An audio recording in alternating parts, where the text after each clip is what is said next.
Pada masa kecilnya, Anho adalah seorang gadis kecil yang nakal. Seperti seorang kakak perempuan di sekolah, sering membuat masalah dan menjadi siswa yang membuat para guru pusing. Meskipun demikian, dia tumbuh dalam keluarga yang sangat bahagia, disayangi oleh orang tuanya. Suatu kali, ketika kelompok mereka sedang bermain di gunung, Anho tiba-tiba melihat seekor ular. Ular itu melompat begitu tinggi sehingga melewati kepala Anho. Mengingat perkataan Trn Min Ho bahwa jika seekor ular melompat lebih tinggi dari kepala, nyawa akan hilang, dia panik dan berpikir bahwa dia akan segera naik ke surga. Setelah itu, Anho pergi membantu PHNG Nguyen mengambil kembali buku ceritanya yang disita oleh guru dan tertangkap basah oleh Kyu Tai. Pada saat itu, dia mengira Kyu Tai adalah orang yang datang menjemputnya, jadi dia segera lari. Dia tidak menyangka bahwa malamnya dia akan bertemu Kyu Tai di rumah. Ayahnya adalah atasan ayah Anho, dan malam itu dia membawa putranya ke rumah Anho untuk makan. Mereka adalah kenalan lama dan sekarang Kyu Tai akan pindah dan bersekolah di SD Kun SN. Karena lingkungan hidup yang berbeda, Kyu Tai dan Anho memiliki kepribadian yang sangat berlawanan. Meskipun Anho berinisiatif untuk memulai percakapan, Kyu Tai tetap tidak memberikan tanggapan apapun. Baru ketika Anho sedang bermain dengan kelinci peliharaannya, Kyu Tai memperhatikannya. Tepat pada saat itu, angin bertiup kencang yang menyebabkan gantungan roboh. Kyu Tai bergegas menyelamatkan kelinci itu. Mengambil kesempatan itu, Anho memperkenalkan hewan peliharaannya kepada Kyu Tai, namanya Tun El. Namun, Anho masih khawatir Kyu Tai akan melaporkan niatnya mencuri buku kepada para guru, dan dia akan ditangkap. Oleh karena itu, dia sangat takut, bahkan berusaha keras untuk mengambil hati Kyu Tai, berpesan kepada teman-temannya di sekolah untuk bersikap baik padanya. Karena dia berpikir bahwa jika Kyu Tai pergi melapor, dia juga akan ditangkap. Setelah pulang sekolah, Anho mengajak Kyu Tai berkeliling kota kecil, memperkenalkan orang-orang di sana. Sebagian besar penduduk adalah pekerja. Pertama, Anho memperkenalkan anggota timnya. Ayah THNG telah dipindahkan ke tempat lain, jadi dia tinggal bersama ibunya. Giavan adalah orang yang paling dibenci Anho, karena dia memiliki telapak tangan garis lurus, dan setiap pukulannya bisa dirasakan. Ayahnya, Chu Tn, karena kakinya terluka di masa lalu sehingga tidak bisa berjalan, telah membuka toko kelontong kecil di sini. Setiap hari dia berlatih Qigong untuk menyembuhkan kakinya, jadi Anho merasa dia sangat hebat. Keluarga De Tiu sangat banyak orang, sekarang sepupunya juga datang untuk tinggal bersama yang membuat rumah sudah sangat sempit. Tetapi karena ayah De Tiu adalah pekerja teladan, dia tidak bisa menolak untuk mengadopsi kerabat. PHNG Nguyen tinggal bersama orang tuanya. Dia menyukai semua hal yang enak dan menyenangkan, ibunya sangat pandai memasak. Setibanya di rumah, Anho berpikir dia tidak akan hidup lama lagi. Dia segera pulang untuk mengemas barang-barangnya, bersiap untuk membagikannya kepada teman-temannya. Dia bahkan menulis hal ini di tugas karangannya. Guru Sang membaca isi karangan itu dan ketakutan, segera berlari ke rumah Anho. Setelah memahami situasinya, semua orang menjelaskan kepada gadis kecil itu bahwa membandingkan tinggi badan dengan ular tidak akan memengaruhi hidupnya. Meskipun dia tidak lagi merasa nyawanya terancam, Anho masih bertekad untuk mengambil kembali buku cerita untuk PHNG Nguyen, dan secara kebetulan bertemu Kyu Tai yang sedang mengerjakan tugas di perpustakaan. Dia kaget dan tangannya tergelincir, untungnya Kyu Tai berhasil menangkapnya. Sejak saat ini, gadis kecil itu mulai mengidolakan Kyu Tai.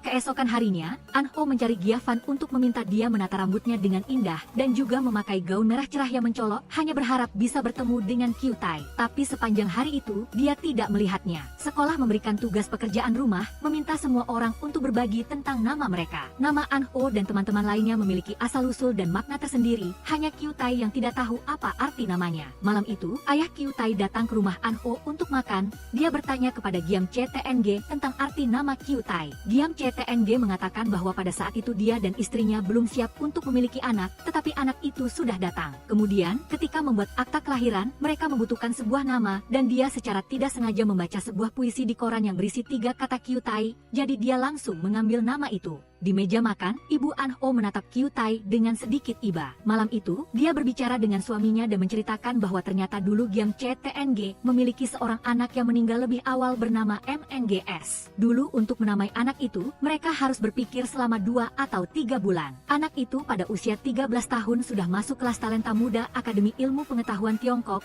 disebut sebagai jenius oleh semua orang. Tetapi dia meninggal, yang hampir membuat pasangan itu bercerai. Baru setelah itu, mereka memiliki Kyu Tai, tetapi keduanya tidak ingin peduli dengan anak ini. Giam CTNG bahkan salah mengingat hari ulang tahun putranya. Di dalam hatinya dia selalu hanya mengingat tanggal lahir MNGS. An Ho mendengar percakapan orang tuanya, lalu dia mengambil kamus bahasa Mandarin untuk mencari arti kata Q. Keesokan harinya, dia segera pergi mencari Q Tai dan membawanya ke puncak gunung yang paling indah. An Ho memberitahu Q Tai nomor halaman dan arti kata Q dalam kamus, yang berarti gunung yang tinggi dan runcing. An Ho pernah melihat pemandangan sore yang paling indah di sini, jadi dia membawa Q Tai ke sana. Sayangnya, ketika mereka sampai, hujan turun, sehingga mereka tidak bisa lagi melihat matahari terbenam. Jadi Q Tai meminta An Ho untuk menceritakannya kepadanya. Ulang tahun Q Tai akan segera tiba. An Ho dengan antusias mengajak teman-temannya untuk mengadakan pesta perayaan. Namun, THNG tidak datang. Baru-baru ini terjadi konflik dalam keluarga THNG. Ayahnya minum alkohol lalu bertengkar dengan ibunya. Tetangga harus masuk untuk melerai dan pada akhirnya keduanya harus dirawat di rumah sakit. Ketika dia kembali ke rumah,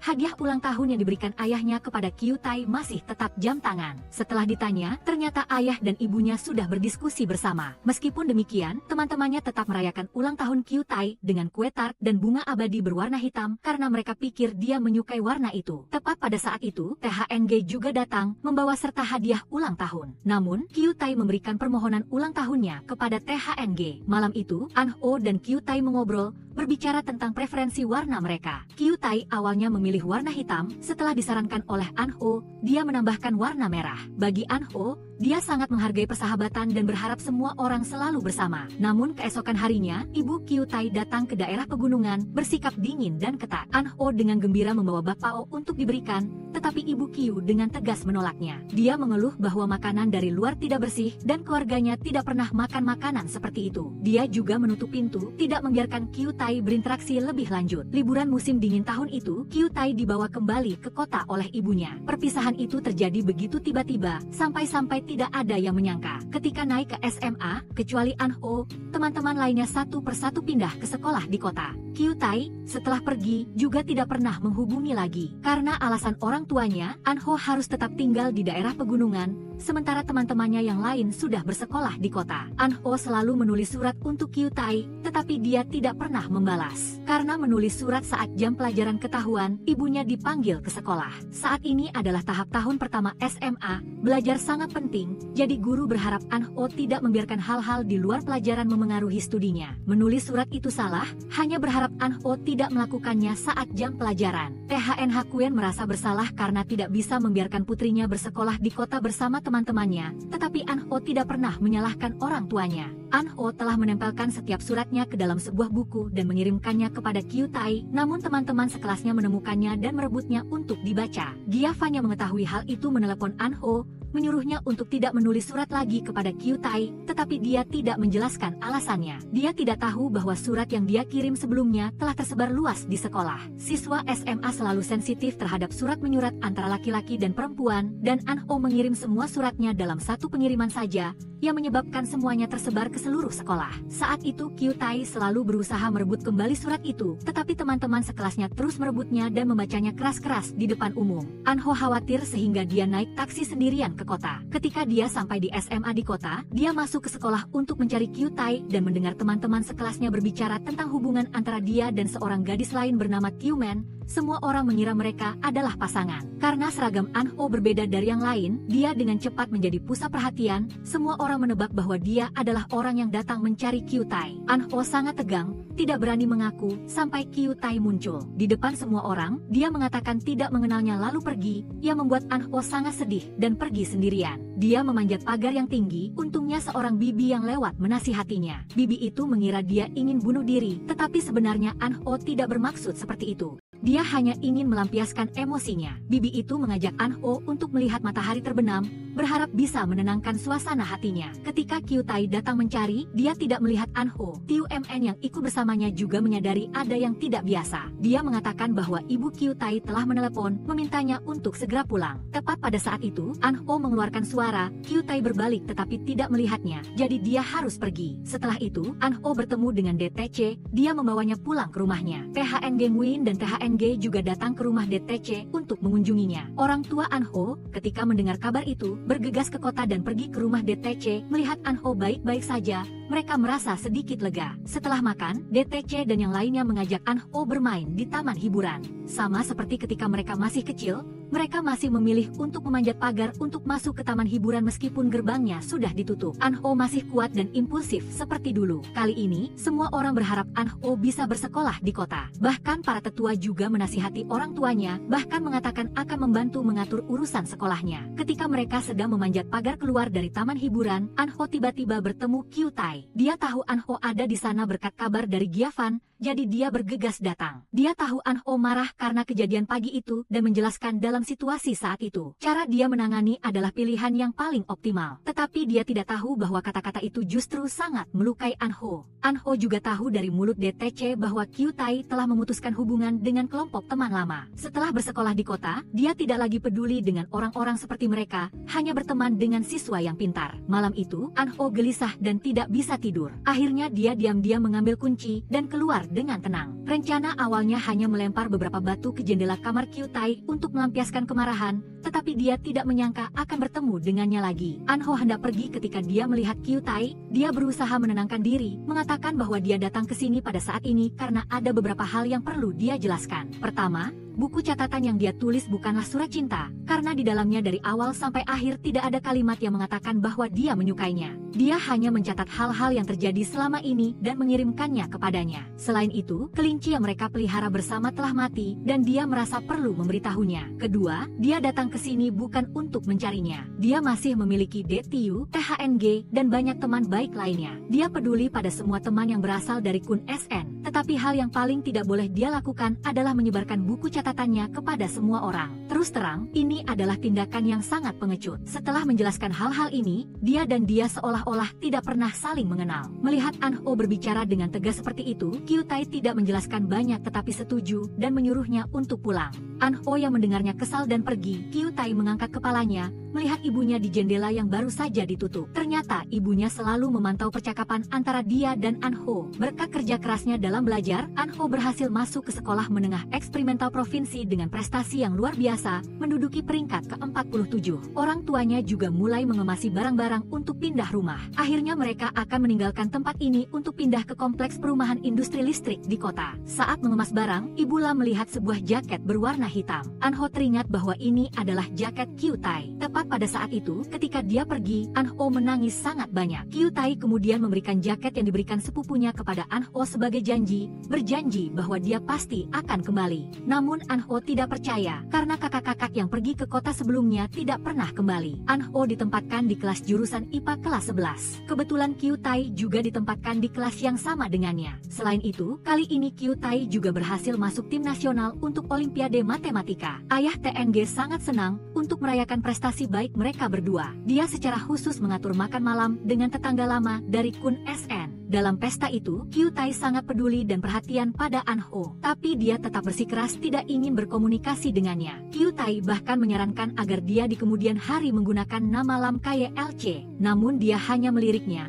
menganggap namanya tidak ada hubungannya dengan dia. An-ho secara khusus membawa ikan untuk Chu TN karena dia tidak bisa datang. Begitu bertemu TN Gyavan, keduanya langsung bercanda dan saling menggoda. An-ho menyalahkan TN Gyavan karena tidak memberitahunya lebih awal tentang Kyutai yang membuatnya malu. DTU dan teman-teman mengajak An-ho berjalan-jalan ke setiap sudut kota, menikmati segala sesuatu di sana. Untuk pertama kalinya datang ke tempat yang asing, An-ho tiba-tiba merasa sedikit takut. Bagaimanapun, ini bukan wilayahnya. Si bos yang tidak takut pada langit dan bumi sekarang sedikit ragu-ragu, yang membuat DTU dan yang lainnya tidak bisa menahan tawa. Saat pelajaran, guru memperkenalkan An-ho kepada seluruh kelas dan memintanya untuk menjawab pertanyaan bahasa Inggris. Kyutai berinisiatif untuk berdiri dan berdialog dengan An-ho. Dia menceritakan bahwa ketika dia masih kecil, seorang teman dekat membawanya untuk melihat matahari terbenam. Dan itu adalah pertama kalinya dia tahu namanya begitu indah. An-ho tahu dia sedang berbicara tentang dirinya, tetapi sekarang hal-hal ini tidak lagi memiliki makna. Dia bukan lagi Kyutai yang dulu. Oleh karena itu, An-ho mengatakan dia tidak mengerti maksud Kyutai. Guru dan teman-teman sekelasnya menunjukkan rasa simpati. Karena Kyutai adalah salah satu siswa terbaik, sangat sedikit orang yang bisa menyamai tingkatnya. Setelah pelajaran, An-ho menceritakan hal ini kepada TN Gyavan,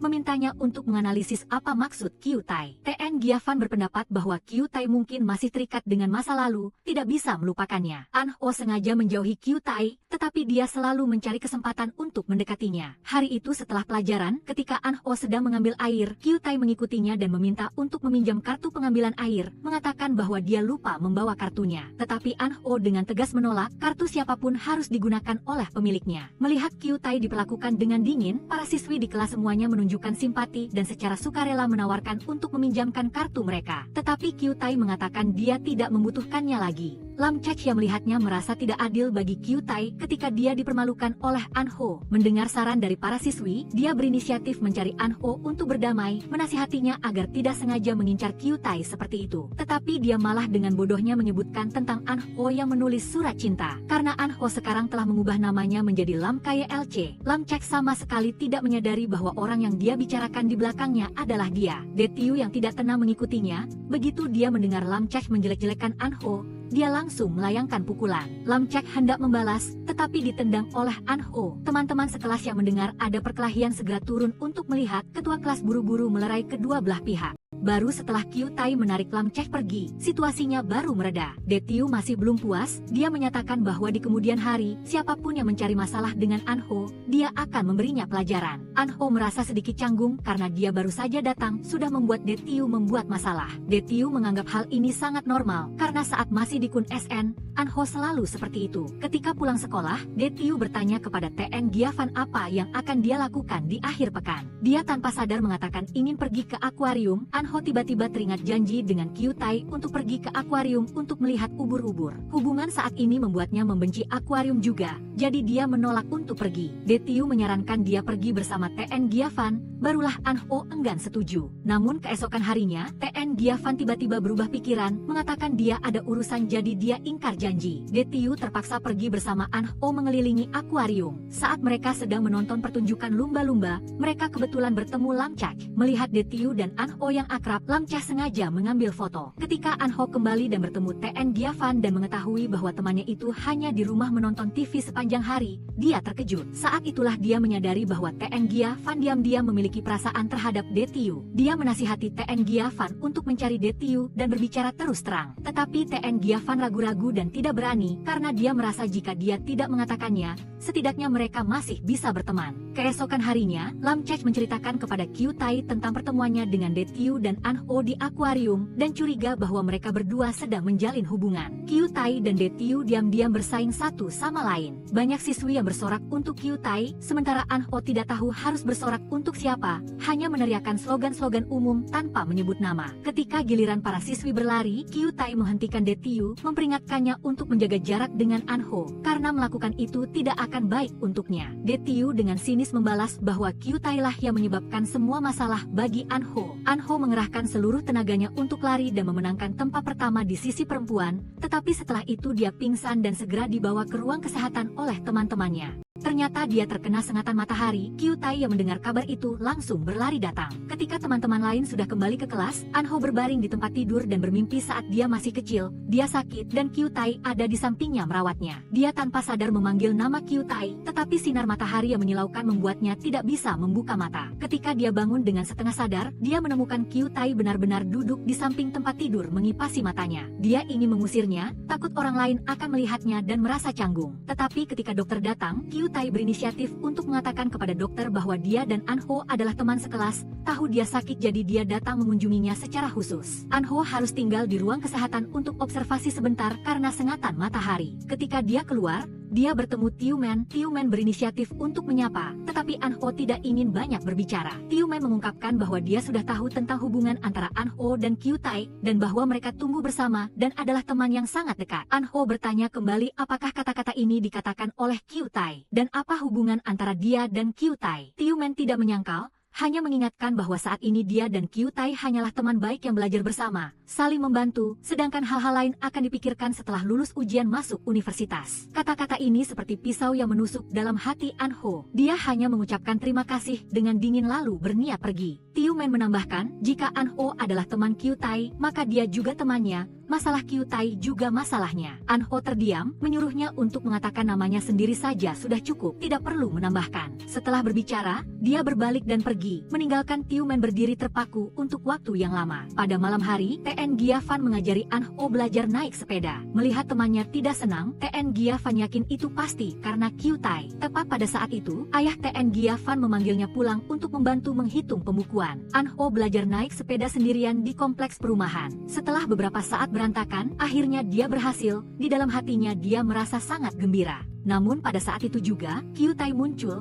Dia telah melihatnya berlatih sepeda sendirian dari lantai atas. Karena dia khawatir dia akan jatuh, dia turun untuk melihat. Namun, kehadirannya membuat An Ho semakin bingung, yang membuatnya jatuh. Melihat An Ho terluka, Kyu Tai berniat untuk membantunya bangun, tetapi dia menjadi semakin marah, mengulangi bahwa mereka hanya orang biasa, tidak perlu dia datang untuk membantu. Kyu Tai menjelaskan bahwa dia melihatnya berlatih sepeda sendirian, jadi dia khawatir dan turun untuk melihat. An Ho memintanya untuk tidak mendekatinya lagi di kemudian hari, karena setiap kali dia mendekat, dia selalu terluka. Kyu Tai bersikeras untuk tidak pergi, dia ingin memulai kembali dengan Lam Kaya LC. An Ho mengatakan bahwa itu juga dirinya, dan sebagai Lam Kaya LC, dia tidak ingin mengenalnya. Sementara sebagai An Ho, dia hanya berharap tidak pernah mengenalnya. Setelah berbicara dia menuntun sepedanya pergi. Sesampainya di rumah, An Ho membuka kembali buku harian lamanya. Hampir setiap halaman ada nama Kyu Tai, karena dulu dia ingin berbagi apapun yang terjadi dengannya. Tetapi hari ini, dia harus menulis di buku harian, mengingatkan dirinya sendiri untuk tidak memikirkannya lagi mulai sekarang.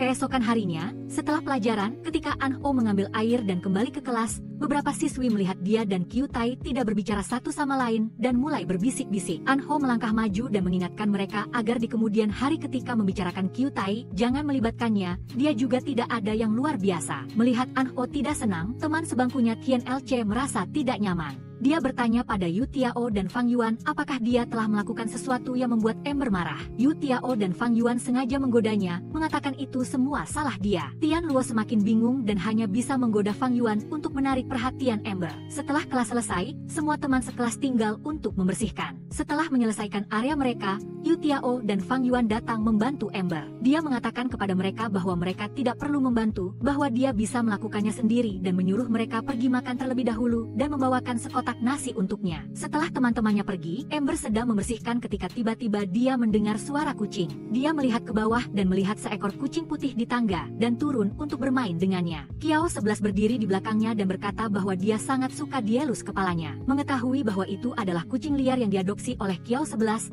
Ember hendak bangkit dan pergi. Kiao 11 berkata bahwa dia telah menemukan kucing ini sebelum Ember pindah. Dia sangat menyukainya, sama seperti dia menyukai kelinci bernama Chunlu saat dia berada di pegunungan. Mendengar itu, Ember menjadi marah, menuntut dia tidak boleh menyukai Chunlu dan tidak boleh menyebutkannya lagi. Melihat betapa tidak masuk akalnya dia, Kiao 11 ingin tahu alasannya. Ember berpendapat bahwa karena dia sudah memiliki kucing, dia tidak boleh menyukai kelinci lagi. Kiao 11 tidak bisa memahami alasannya, jadi dia berdebat dengannya. Ember bahkan menjadi sangat marah sehingga dia mengambil batu untuk melemparnya. Untungnya, Yu Tiao dan teman-temannya kembali tepat waktu untuk menghentikannya. Guru yang mendengar keributan itu juga berlari mendekat tetapi mengkritik keduanya. Ember awalnya mencoba untuk berdebat tetapi akhirnya mengambil inisiatif untuk meminta maaf karena telah mengganggu Kiao 11 terlebih dahulu. Kiao 11 juga buru-buru meminta maaf. Guru melihat bahwa kedua belah pihak telah berdamai dan dalam hati mengagumi kualitas siswa. Di sekolah eksperimen itu, semua orang membuat janji untuk pergi ke rumah Yu Tiao untuk menonton sepak bola. Ketika Qin Yayun tiba, adik laki-laki Yu Tiao menariknya ke kamar pribadi dan berbisik. Setelah beberapa saat, Qin Yayun pergi dengan marah, meninggalkan Wu Qin yang menangis keras, dan tidak ada yang tahu apa yang mereka bicarakan. Ketika Ember tiba, dia mendengar Yu Tiao menceritakan kembali dan tiba-tiba mengerti mengapa Qin Yayun marah. Dia pulang dan melihat Qin Yayun sudah menunggu, dan mereka menutup pintu kamar untuk curhat. Qin Yayun tahu bahwa Ember marah pada Kiao 11 hari ini karena dia menganggap dirinya sebagai kelinci, dan Xiaoman adalah kucing liar itu, dan Kiao 11 tidak bisa mendua. Sama seperti Wu Qin mengatakan dia menyukainya, sementara sebenarnya Qin Yayun menyukai kakak laki-lakinya, Yu Tiao. Karena rahasianya terbongkar, Ember buru-buru bangkit dan menyangkalnya dengan keras. Kedua gadis itu bercanda di dalam kamar, dan dalam beberapa hari ke depan Kiao 11 harus pergi untuk latihan tim Olimpiade. Dia ingin meminta Ember untuk merawat kucing itu, tetapi karena mereka masih bertengkar, dia tidak sempat mengatakannya. Semua pekerjaan rumah Kiao 11 telah diambil alih oleh Xiaoman. Sementara itu, Ember diam-diam membawa makanan enak untuk kucing itu setelah sekolah, karena dia harus sehat karena dia sangat penting di hatinya. Hari itu setelah sekolah, tiba-tiba turun hujan lebat dan para siswa bergegas naik bus untuk pulang. Ember teringat kucing itu dan berlari kembali ke sekolah di bawah hujan. Kucing itu sangat pintar dan sudah bersembunyi di celah dinding yang sempit. Ember mengabaikan bahaya, memanjat masuk untuk menyelamatkannya. Tepat ketika dia tidak tahu bagaimana cara memanjat, Kiao 11 berjalan mendekat dengan payung. Ember memintanya untuk menyelamatkannya. Kiao 11 menolak karena mereka hanyalah teman sekelas biasa, dan dia juga tidak perlu mempertaruhkan nyawanya untuk menyelamatkan kucingnya. Ember hanya bisa membujuk Kiao 11 untuk membantunya. Meskipun dia tahu dia tidak tulus, Kiao 11 masih sangat puas dan turun untuk menyelamatkannya. Tetapi setelah Ember menginjak bahunya untuk memanjat, dia langsung pergi tanpa menoleh ke belakang. Kiao 11 harus memanjat sendiri, dan Ember berdiri dari kejauhan melihat dia berhasil memanjat sebelum dia pergi dengan tenang. Ember yang basah kuyup berlari ke rumah Qin Yayun untuk meminjam pakaian bersih, takut ibunya di rumah akan khawatir. Qin Yayun merasa marah dan kasihan melihat temannya menjadi seperti ini karena Kiao 11. Dia mengingatkan Ember untuk bertanya dengan jelas apa yang sebenarnya dipikirkan Kiao 11. Jika dia terus bersikap hangat dan dingin, suruh dia pergi. Ember buru-buru membela Kiao 11, menjelaskan bahwa dia melakukan itu karena anak kucingnya terlalu lucu, dan itu tidak ada hubungannya dengan dia. Tapi Qin Yayun tahu betul bahwa temannya itu berbohong. Keesokan paginya, Ember dan kelompok Yu Tiao naik bus ke sekolah. Ketika Qin Yayun mengendarai sepedanya ke sekolah, dia bertemu Kiao 11. Dia tidak bisa menahan diri untuk tidak bertanya padanya apakah dia berkencan dengan Xiaoman. Itulah sebabnya dia mengabaikan Ember. Kiao 11 buru-buru menyangkalnya dan juga khawatir Ember akan berpikir hal yang sama. Mendengar itu, Qin Yayun segera memberikan sepedanya kepada Kiao 11. Mendesaknya untuk mengejar bus untuk menjelaskan semuanya dengan jelas kepada Ember. Melihat Kiao 11 mengayuh sepedanya sekuat tenaga mengejar bus, Ember yang khawatir akan keselamatannya, akhirnya turun di tengah jalan. Begitu dia melihatnya turun dari bus, Kiao 11 meskipun lelah sampai terengah-engah, wajahnya berseri-seri dengan senyum. Ember bertanya apa yang sebenarnya dia inginkan, dan setelah menahan diri untuk waktu yang lama, Kiao 11 hanya bisa mengucapkan satu kata, maaf. Mendengar itu, hati Ember langsung melunak. Mereka berdua naik bus berikutnya untuk pergi ke sekolah.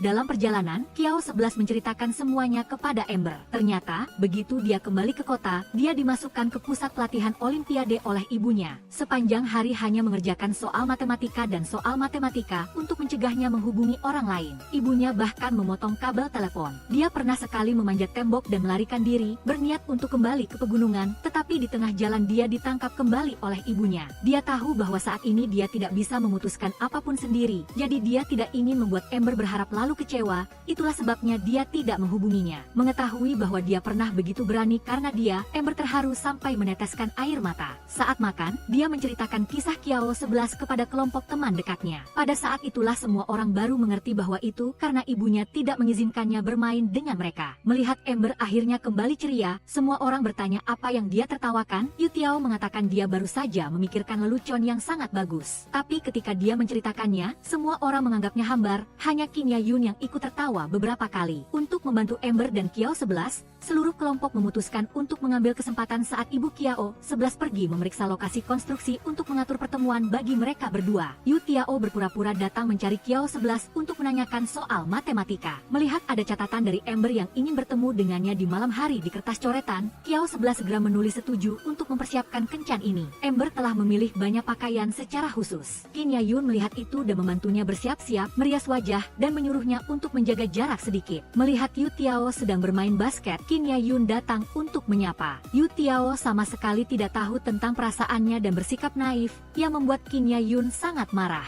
Di sisi lain, Kiao 11 juga menganggap serius kencan ini. Untuk membuat mereka tahu bahwa keluarganya tidak memiliki tradisi keluarga yang baik, mereka mengajari putri mereka untuk berkencan dengan anak laki-laki. Kiao 11 dengan marah berdebat dengan ibunya, tetapi agar tidak menimbulkan masalah lebih lanjut, dia hanya bisa dengan patuh mengikuti ibunya ke dalam rumah. Ayah Qiao 11 melihat istrinya pulang dengan wajah cemberut dan menyalahkannya karena terus-menerus memperlakukan putranya seperti penjahat. Dia segera menjadi marah dan mereka berdua mulai bertengkar hebat lagi, bahkan menyebut-nyebut anak pertama yang bernama Meng Chu. Selama pertengkaran, ibu Qiao 11 juga berkata, ayah tidak henti-hentinya mengkritik orang tua Ember yang tidak tahu cara mendidik anak. Ayah Fang Yuan, yang tinggal di kompleks perumahan kader yang sama, mendengarnya dan segera menelepon ayah Ember untuk memberitahu. Orang tua Ember buru-buru berlari ke rumah Qiao 11. Yu Tiao yang mengetahui berita itu juga buru-buru menelepon Ember untuk pulang. Untuk menenangkan semuanya, Qiao 11 mengambil inisiatif untuk mengakui bahwa dia telah berkencan dengan Ember dan setuju untuk pergi ke pelatihan tim Olimpiade sekarang sesuai permintaan ibunya. Bertemu dengan orang tuanya, Ember merasa sangat bersalah, berpikir bahwa dia telah menyebabkan masalah bagi mereka. Orang tuanya buru-buru menghiburnya bahwa mereka sama sekali tidak menyalahkannya. Pagi-pagi sekali, orang tua Ember memanggilnya untuk sarapan. Ternyata, ayah Fang Yuan dan paman dan bibi lainnya khawatir Ember akan mengalami tekanan psikologis karena dikritik karena pacaran terlalu dini. Sehingga mereka secara khusus mengatur pertemuan keluarga untuk menyemangatinya. Setiap orang memiliki sesuatu untuk dikatakan, semuanya mengatakan bahwa mereka telah melihat Ember tumbuh dewasa. Sejak kecil dia sudah menjadi gadis yang baik hati dan setia, yang telah banyak membantu Yu Tiao, Du Shang, dan Fang Yuan. Jika dikatakan dia pacaran terlalu dini, mereka sama sekali tidak percaya. Ayah Lin berterima kasih atas kebaikan semua orang dan mengatakan bahwa masalah ini harus dilupakan. Di sekolah, Ember mengungkapkan kecurigaannya kepada kelompok. Ibu Qiao 11 berada jauh di lokasi konstruksi. Bagaimana dia bisa tahu tentang kencan mereka di malam hari? Sepertinya ada yang mengadu. Di kelas, Yu Tiao menemukan kertas coretan itu telah hilang. Dia curiga pada Lin Ge karena sebelumnya dia juga pernah mengambil surat yang dikirim Ember untuk Qiao 11. Ember menyuruh Yu Tiao mencari cara untuk mengajak Lin Ge keluar untuk diinterogasi. Jika itu benar dia, maka hutang baru dan hutang lama akan dihitung bersama. Lin Ge yang mendengar kabar Qiao 11 tiba-tiba pergi pelatihan sangat terkejut. Dia langsung mencari Xiao Men untuk bertanya. Xiao Men tidak banyak bicara, hanya mengatakan dia juga tidak tahu. Saat itu Yu Tiao tiba-tiba datang, merangkul bahu Lin Ge dan menariknya pergi, mengatakan bahwa guru mencarinya. Xiao Men yang khawatir juga ikut. Ember sedang mencoba membangun momentum, bersiap agar Lin Ge langsung takut begitu melihatnya. Siapa sangka, begitu dia mendobrak pintu, Yu Tiao kebetulan mengawal Lin Ge masuk dan mendorongnya sampai terjatuh. Lin Ge tidak terima, dia pikir Yu Tiao dan Ember tidak hanya berpacaran terlalu dini, tetapi juga melakukan perundungan terhadapnya. Masalah ini sampai ke telinga guru, dan ibu Ember dan Yu Tiao diundang ke sekolah. Mengetahui bahwa guru mengira mereka pacaran terlalu dini, kedua ibu buru-buru menjelaskan bahwa kedua anak ini tumbuh bersama, mereka dekat seperti saudara kandung, tidak mungkin saling mencintai. Setelah itu, ibu Yu Tiao bahkan secara khusus pergi ke kelas untuk membantu mengklarifikasi rumor tersebut. Tetapi karena itu, sekarang seluruh sekolah tahu bahwa Lin Qiluo adalah Ember, orang yang menulis surat kepada Qiao 11. Selama periode ini, kisah Ember menyebar di seluruh sekolah. Para siswi di kelas akan berkumpul dan berbisik tentangnya kapanpun mereka punya waktu luang. Yu Tiao yang ingin melindungi temannya, menjadi sangat marah sampai hampir menggunakan kekerasan terhadap mereka. Ketua kelas Tian Luo masih peduli pada Ember seperti biasa, tetapi dia sepertinya tidak bisa fokus belajar lagi. Dia merasa harus pergi ke pusat pelatihan tim Olimpiade. Teman-teman dekatnya tidak bisa menghentikannya, jadi mereka pergi bersamanya. Di pusat pelatihan, Qiao 11 secara tidak sengaja mendengar desas-desus tentang Ember. Dia merasa sangat khawatir dan buru-buru berlari ke gerbang utama, tepat pada waktunya untuk melihat Yu Tiao dan Ember dihentikan oleh guru piket. Di depan guru, Ember tidak bisa bicara terus terang, jadi dia hanya bisa mengatakan secara tidak langsung bahwa dia datang untuk mencari kelinci kecil. Qiao 11 juga membalas bahwa dia keluar untuk mencari kucing kecil. Setelah kembali dari pusat pelatihan, mereka melihat seorang penyanyi duo sedang bermain dan bernyanyi di jalan. Ember mendapat inspirasi. Dia menemukan gitar, berdiri di tanah yang tinggi di luar pusat pelatihan, dan mulai bernyanyi. Di dalam asrama, Qiao 11 juga menyalakan lampu meja sebagai balasan. Ujian fisika bulanan akan datang, tetapi Ember merasa dia tidak bisa mengingat formula apapun. Tesnya juga kacau balau. Ketika hasilnya keluar, dia bahkan tidak berani melihatnya. Mengetahui dia berada di peringkat 5 dari bawah, Ember sangat sedih. Kali ini Yu Tiao juga turun ke peringkat 15 dari bawah. Seorang siswa laki-laki menyarankan agar dia tidak terlalu dekat dengan Ember lagi. Sekarang bahkan nilainya juga menurun. Yu Tiao yang mendengar itu sangat kesal dan memukul siswa laki-laki itu. Guru mengkritik keduanya dan mengingatkan para siswa yang menonton untuk tidak bergosip bergosip di belakang orang lain. Amber pergi menemui guru. Guru menyarankan agar dia tidak membiarkan rumor memengaruhinya. Tugasnya sekarang adalah belajar.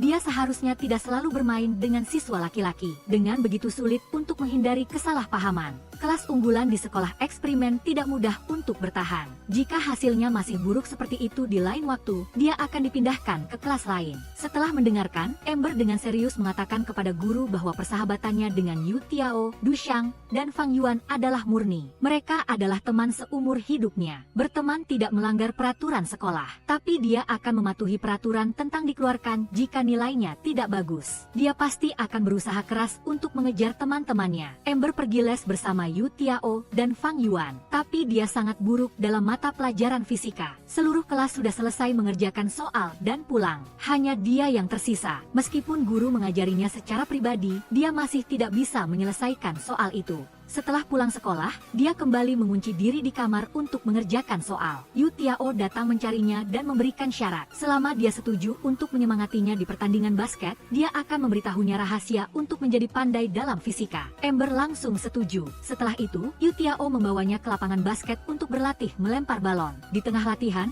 Yayun datang dengan marah mencari Yu Tiao. Ternyata, ponsel Yu Tiao secara otomatis telah menginstal 3 nada dering nada tunggu untuknya. Yu Tiao sama sekali tidak tahu apa-apa, dia menduga ini adalah ulah adik laki-lakinya. Untuk menghibur Yayun, Amber mengambil ponsel Yu Tiao dan memberikannya padanya untuk mematikan nada dering sendiri. Tanpa diduga, Yayun menemukan pesan yang berisi hasil tes kecocokan. Itu adalah tes kecocokan yang Yu Tiao lakukan tentang dirinya dan Amber. Yayun marah, melempar ponsel ke Amber lalu pergi. Melihat pesan itu, Amber buru-buru mengatakan bahwa ini hanya kesalahpahaman lalu mengejar Yayun. Dia menasihati temannya bahwa tujuan terpenting sekarang adalah belajar. Tapi Yayun menyebut Kiao 11, membuat Amber tidak tahu harus berkata apa lagi. Mengenai Yu Tiao, dia telah mendaftarkan Amber dan tim pemandu sorak basket karena dia tahu Yayun juga ikut. Dia berharap ini adalah kesempatan bagi kedua temannya untuk berdamai. Beberapa hari ini Amber tidak mau peduli dengan kelompok temannya. Melihat Amber terus-menerus membujuk Yayun, Yu Tiao menebak bahwa mereka berdua sedang berkonflik sehingga seluruh kelompok ikut terkena getahnya. Tapi dia tidak menyangka, alasan Yayun marah justru karena dia. Amber awalnya berniat menemui guru untuk meminta keluar dari tim pemandu sorak. Dia ingin fokus belajar, jika dia gagal dalam ujian bulanan berikutnya, dia benar-benar akan dipindahkan dari kelas 18. Tapi ketika dia keluar ke tempat latihan dan melihat Yayun, dia langsung berubah pikiran. Dia memutuskan untuk berlatih dengan Yayun karena anggota lain semuanya berada di pihak Xiao Mang sehingga mereka berdua terisolasi. Ketika saatnya membagi kelompok, tidak ada yang mau sekelompok dengan mereka, jadi pada akhirnya guru harus menunjuk 2 orang lagi. Namun, kelompok mereka tidak bersatu. Saat berlatih gerakan mengangkat orang, terjadi insiden. Sebagian alasannya adalah karena Amber belum terbiasa dengan gerakannya. Melihat itu, Amber langsung berkata di depan guru bahwa Yayun akan mengajarinya, sama sekali tidak memberikan kesempatan kepada temannya untuk menolak. Beberapa hari kemudian, Yayun selalu meluangkan waktu untuk membantu Amber berlatih. Akhirnya, mereka berdua bekerja sama semakin baik dan Amber juga membuat kemajuan pesat. Selama latihan umum, mereka dipuji oleh guru. Melihat itu, Xiao Mang sengaja jatuh. Dia menginjak kaki Amber, tetapi seolah-olah dia yang jatuh ke tanah, lalu dia berpura-pura menyedihkan di depan semua orang, mengatakan bahwa dia tidak menyalahkan Amber. Amber hanya merasa sangat bingung. Di ruang ganti, kelompok Xiao Mang sedang membicarakan keburukan Amber ketika Yayun mendengarnya. Dia mengambil inisiatif untuk membela temannya, mengatakan jika Xiao Mang tidak ingin menari lagi, dia bisa mundur, sehingga dia bisa mencalonkan diri sebagai kapten. Ketika mereka pergi, tentu saja akan ada orang baru yang datang. Dia yakin bisa mengajari Amber, jadi dia juga yakin bisa mengajari orang lain. Amber mendengar kata-kata Yayun ini dan merasa sangat senang karena temannya masih berada di sisinya. Pada hari pemilihan kostum, Yayun tidak pergi. Semua orang memilih pakaian yang paling cocok untuk Xiao Mang. Amber tidak punya pilihan. Ketika dia membuka tas pakaiannya untuk memeriksa, dia menemukan bahwa kostumnya cacat. Ketika dia kembali ke toko untuk menukar, Bu sudah pergi tanpa menunggunya. Dia sangat marah, membuka ponselnya tetapi tidak tahu harus menelepon siapa. Dia memutuskan untuk berjalan kaki sendiri, tetapi setelah berjalan beberapa saat dia tersesat dan akhirnya sampai di pantai. Amber kembali ke rumah, merasa marah dan sedih. Sheng Huan masuk ke kamar tidur untuk menanyakan situasinya, dan Amber menyatakan bahwa dia tidak akan pernah bermain dengan Yayun lagi. Sheng Huan buru-buru menghiburnya,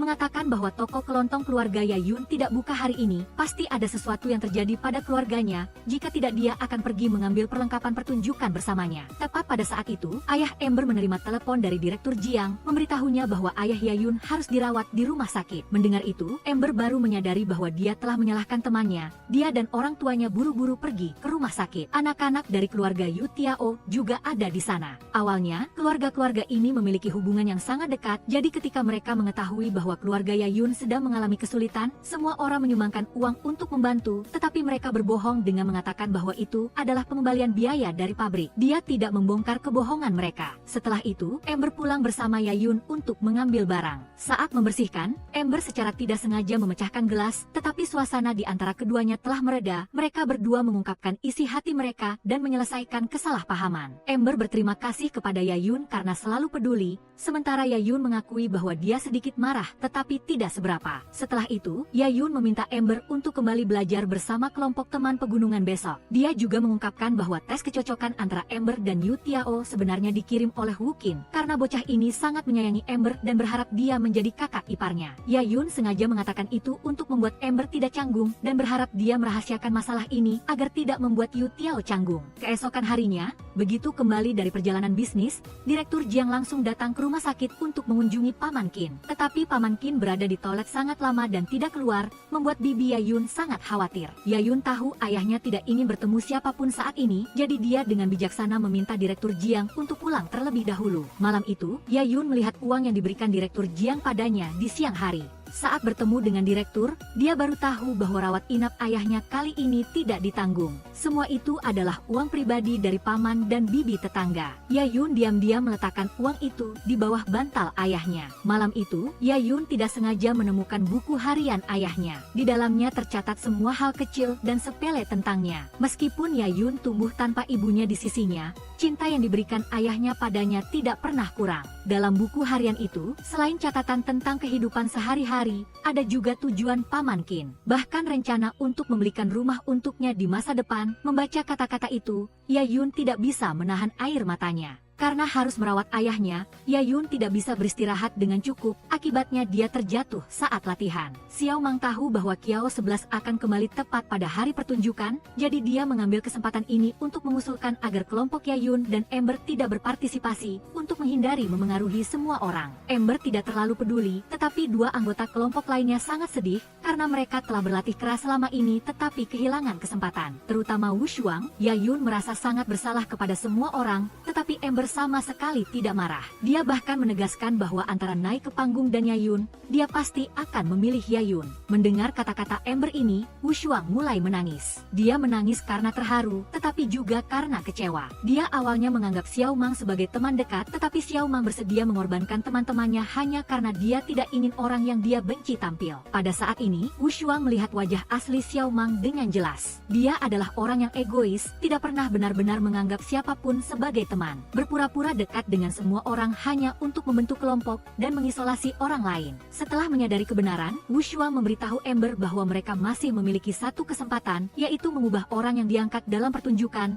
dan orang itu adalah Ember. Setelah itu, mereka berinisiatif mencari guru untuk meminta kesempatan tampil lagi. Guru setuju untuk membiarkan kelompok itu kembali. Dia menekankan bahwa ini adalah kesempatan penting bagi mereka. Tidak perlu khawatir apakah ada yang mengingatnya atau tidak. Cukup berikan yang terbaik agar tidak menyesal. Keadilan guru membuat Xiao Mang kehilangan kesempatan untuk menonjol. Wu Shuang juga menyadari wajah asli orang yang pernah dia anggap sebagai teman dekat. Wu Shuang memutuskan untuk mengembalikan gelang yang sebelumnya diberikan oleh Xiao Mang, menyatakan bahwa mulai sekarang mereka bukan lagi teman. Benar saja, begitu keluar ke lapangan, tim Ember menarik perhatian banyak penonton, semua orang terus bertepuk tangan dan bersorak. Akhirnya, Ember diangkat tinggi di tengah sorak-sorai. Kembali ke sekolah, mata Kiao 11 tertegun menatapnya. Dia belum pernah melihat Ember yang seperti itu, matanya tidak mau lepas darinya bahkan sedetik pun. Setelah pertunjukan, para siswa dibawa ke kantor kepala sekolah untuk berfoto bersama. Di sana, Xiao Mang mencoba menjalin hubungan dekat dengan ibu Kiao 11 untuk menunjukkan bahwa dia memiliki hubungan khusus. Namun, Kiao 11 dan Ember sama sekali tidak peduli. Selama sesi foto, dia diam-diam berdiri di samping Ember dan tersenyum ketika dia melihatnya sedikit berjinjit untuk masuk ke dalam bingkai. Karena dia tahu Kiao 11 akan kembali ke sekolah.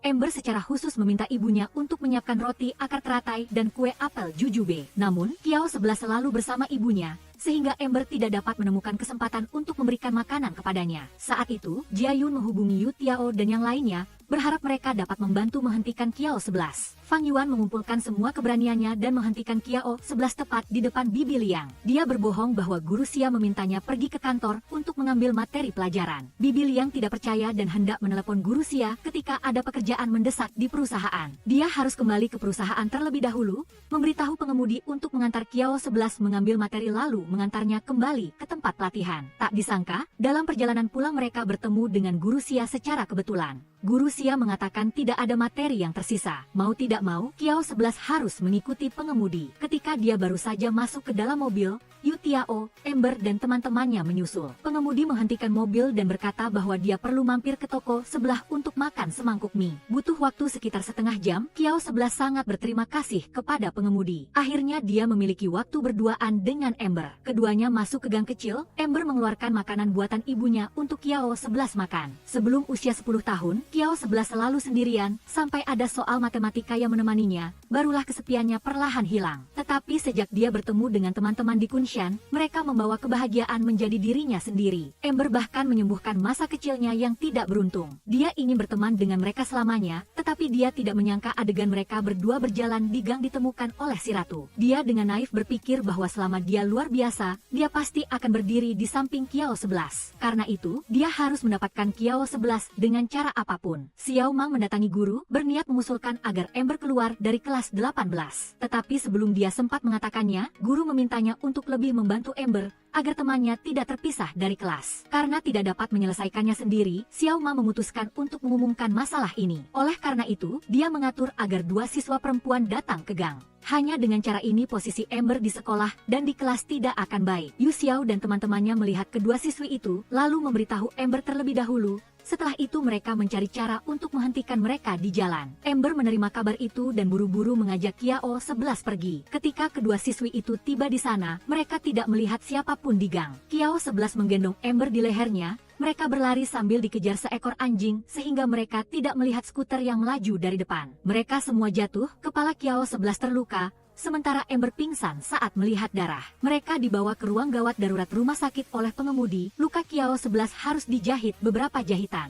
Sepanjang jalan, Ember terus meminta maaf. Dia sangat khawatir tentang Kiao 11. Setelah itu, Direktur Jiang datang. Dia menghibur Ember. Xiao Mang yang mengetahui hal itu merasa sangat sedih. Dia menangis di dalam kelas karena dia juga sangat khawatir tentang Kiao 11. Ketika Ember kembali ke sekolah dari rumah sakit, Yu Xiao dan Jia Yun menceritakan kepadanya tentang Xiao Mang yang menangis. Mereka khawatir jika saat ini Ember kembali ke asrama, teman-teman perempuan di kelas akan menyulitkannya. Tetapi Ember tidak takut lagi. Dia ingin menghadapi hal-hal ini secara langsung. Pada saat yang sama, Kiao 11 juga mengatakan terus terang kepada ayahnya bahwa dia tidak akan berkompromi lagi karena ancaman ibunya. Dia ingin berteman secara terbuka dengan Ember, seperti saat kecil. Jika ibunya memindahkan orang tua Ember ke lokasi konstruksi di Fujian, dia akan melaporkan ibunya karena penyalahgunaan kekuasaan. Di pihaknya, Ember juga mengatakan terus terang kepada Xiao Mang bahwa dia pasti akan berteman dengan Kiao 11. Mereka akan makan bersama, melihat matahari terbenam bersama, bermain bersama, seperti saat masih kecil. Kata-kata ini membuat Xiao Mang tidak bisa berkata apa-apa. Teman sekelas lainnya juga berbisik bahwa Kiao 11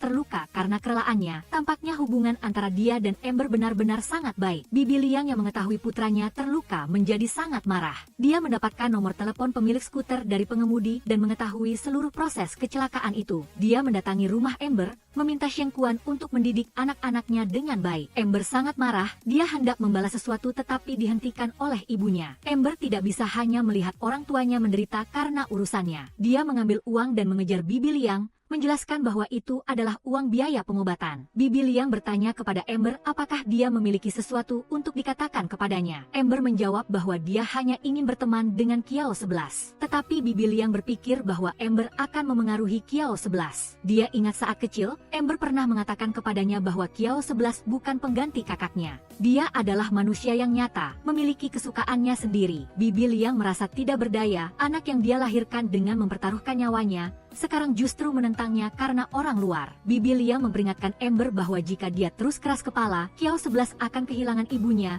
dan dia sendiri juga akan kehilangan putra ini. Kata-kata Bibi Liang membuat Ember sangat canggung. Malam itu, dia menerima telepon dari Kiao 11. Dia bilang dia menginginkan bakpao jujube dan roti akar teratai buatan ibunya, dan ingin Ember membawanya besok setelah pulang sekolah. Ember hanya mengatakan beberapa kata lalu menutup telepon, tetapi dia masih tidak mengiyakan Kiao 11 karena dia ragu. Sekolah mengadakan pekan olahraga, Jiayun menerima telepon dari Bibi Songyan, mengetahui bahwa ayahnya bersikeras keluar dari rumah sakit meskipun belum sepenuhnya pulih. Jiayun kembali ke rumah, bertengkar hebat dengan ayahnya. Dia ingin putus sekolah, bahkan melemparkan semua buku pelajarannya keluar. Karena dia tidak ingin melihat ayahnya menderita lagi, dia hanya ingin ayahnya beristirahat dan pulih. Ember menemani Jiayun pulang, menyaksikan pemandangan ini dan juga merasa sangat sedih untuk temannya. Malamnya, Ember membantu ibunya memasak. Dia bertanya kepada ibunya apakah dia pernah memiliki harapan apapun padanya. Ibunya mengatakan bahwa dia hanya berharap Ember dapat hidup bahagia dan damai, seperti namanya, Lin Qiluo. Ibunya juga mengatakan bahwa hal terhebat dalam hidupnya adalah dipilih oleh Ember untuk menjadi seorang ibu. Percakapan dengan ibunya membuat Ember lebih dewasa, sepertinya dia sudah tahu apa yang diinginkannya. Karena itu, dia mengeluarkan akar teratai dan bakpao jujube dari kulkas, membawanya ke rumah Kiao 11. Dia memberitahu Bibi Liang bahwa jika Kiao 11 akan kehilangan ibunya, dia harus lebih berada di sisinya. Bibi Liang yang mendengar itu tidak bisa berkata apa-apa, tetapi pada akhirnya tetap menerima makanan yang dibawa Ember. Keesokan harinya, Jiayun tidak masuk sekolah. Ember, Fang Yuan dan teman-temannya membuat sebuah sandiwara untuk meyakinkan Jiayun agar pergi ke sekolah tetapi gagal. Mereka harus pergi ke sekolah terlebih dahulu. Pada akhirnya, mereka tetap harus meminta Bibi Songyan dan ayah Jiayun berakting bersama untuk bisa menggerakkannya. Ketika Jiayun mengetahui bahwa Bibi Songyan berencana membuka toko sate di sebelah rumahnya agar bisa merawat ayahnya, Jiayun segera membawa tas sekolahnya ke sekolah. Hari ini Yu Xiao mengikuti lomba lari 3.000 m.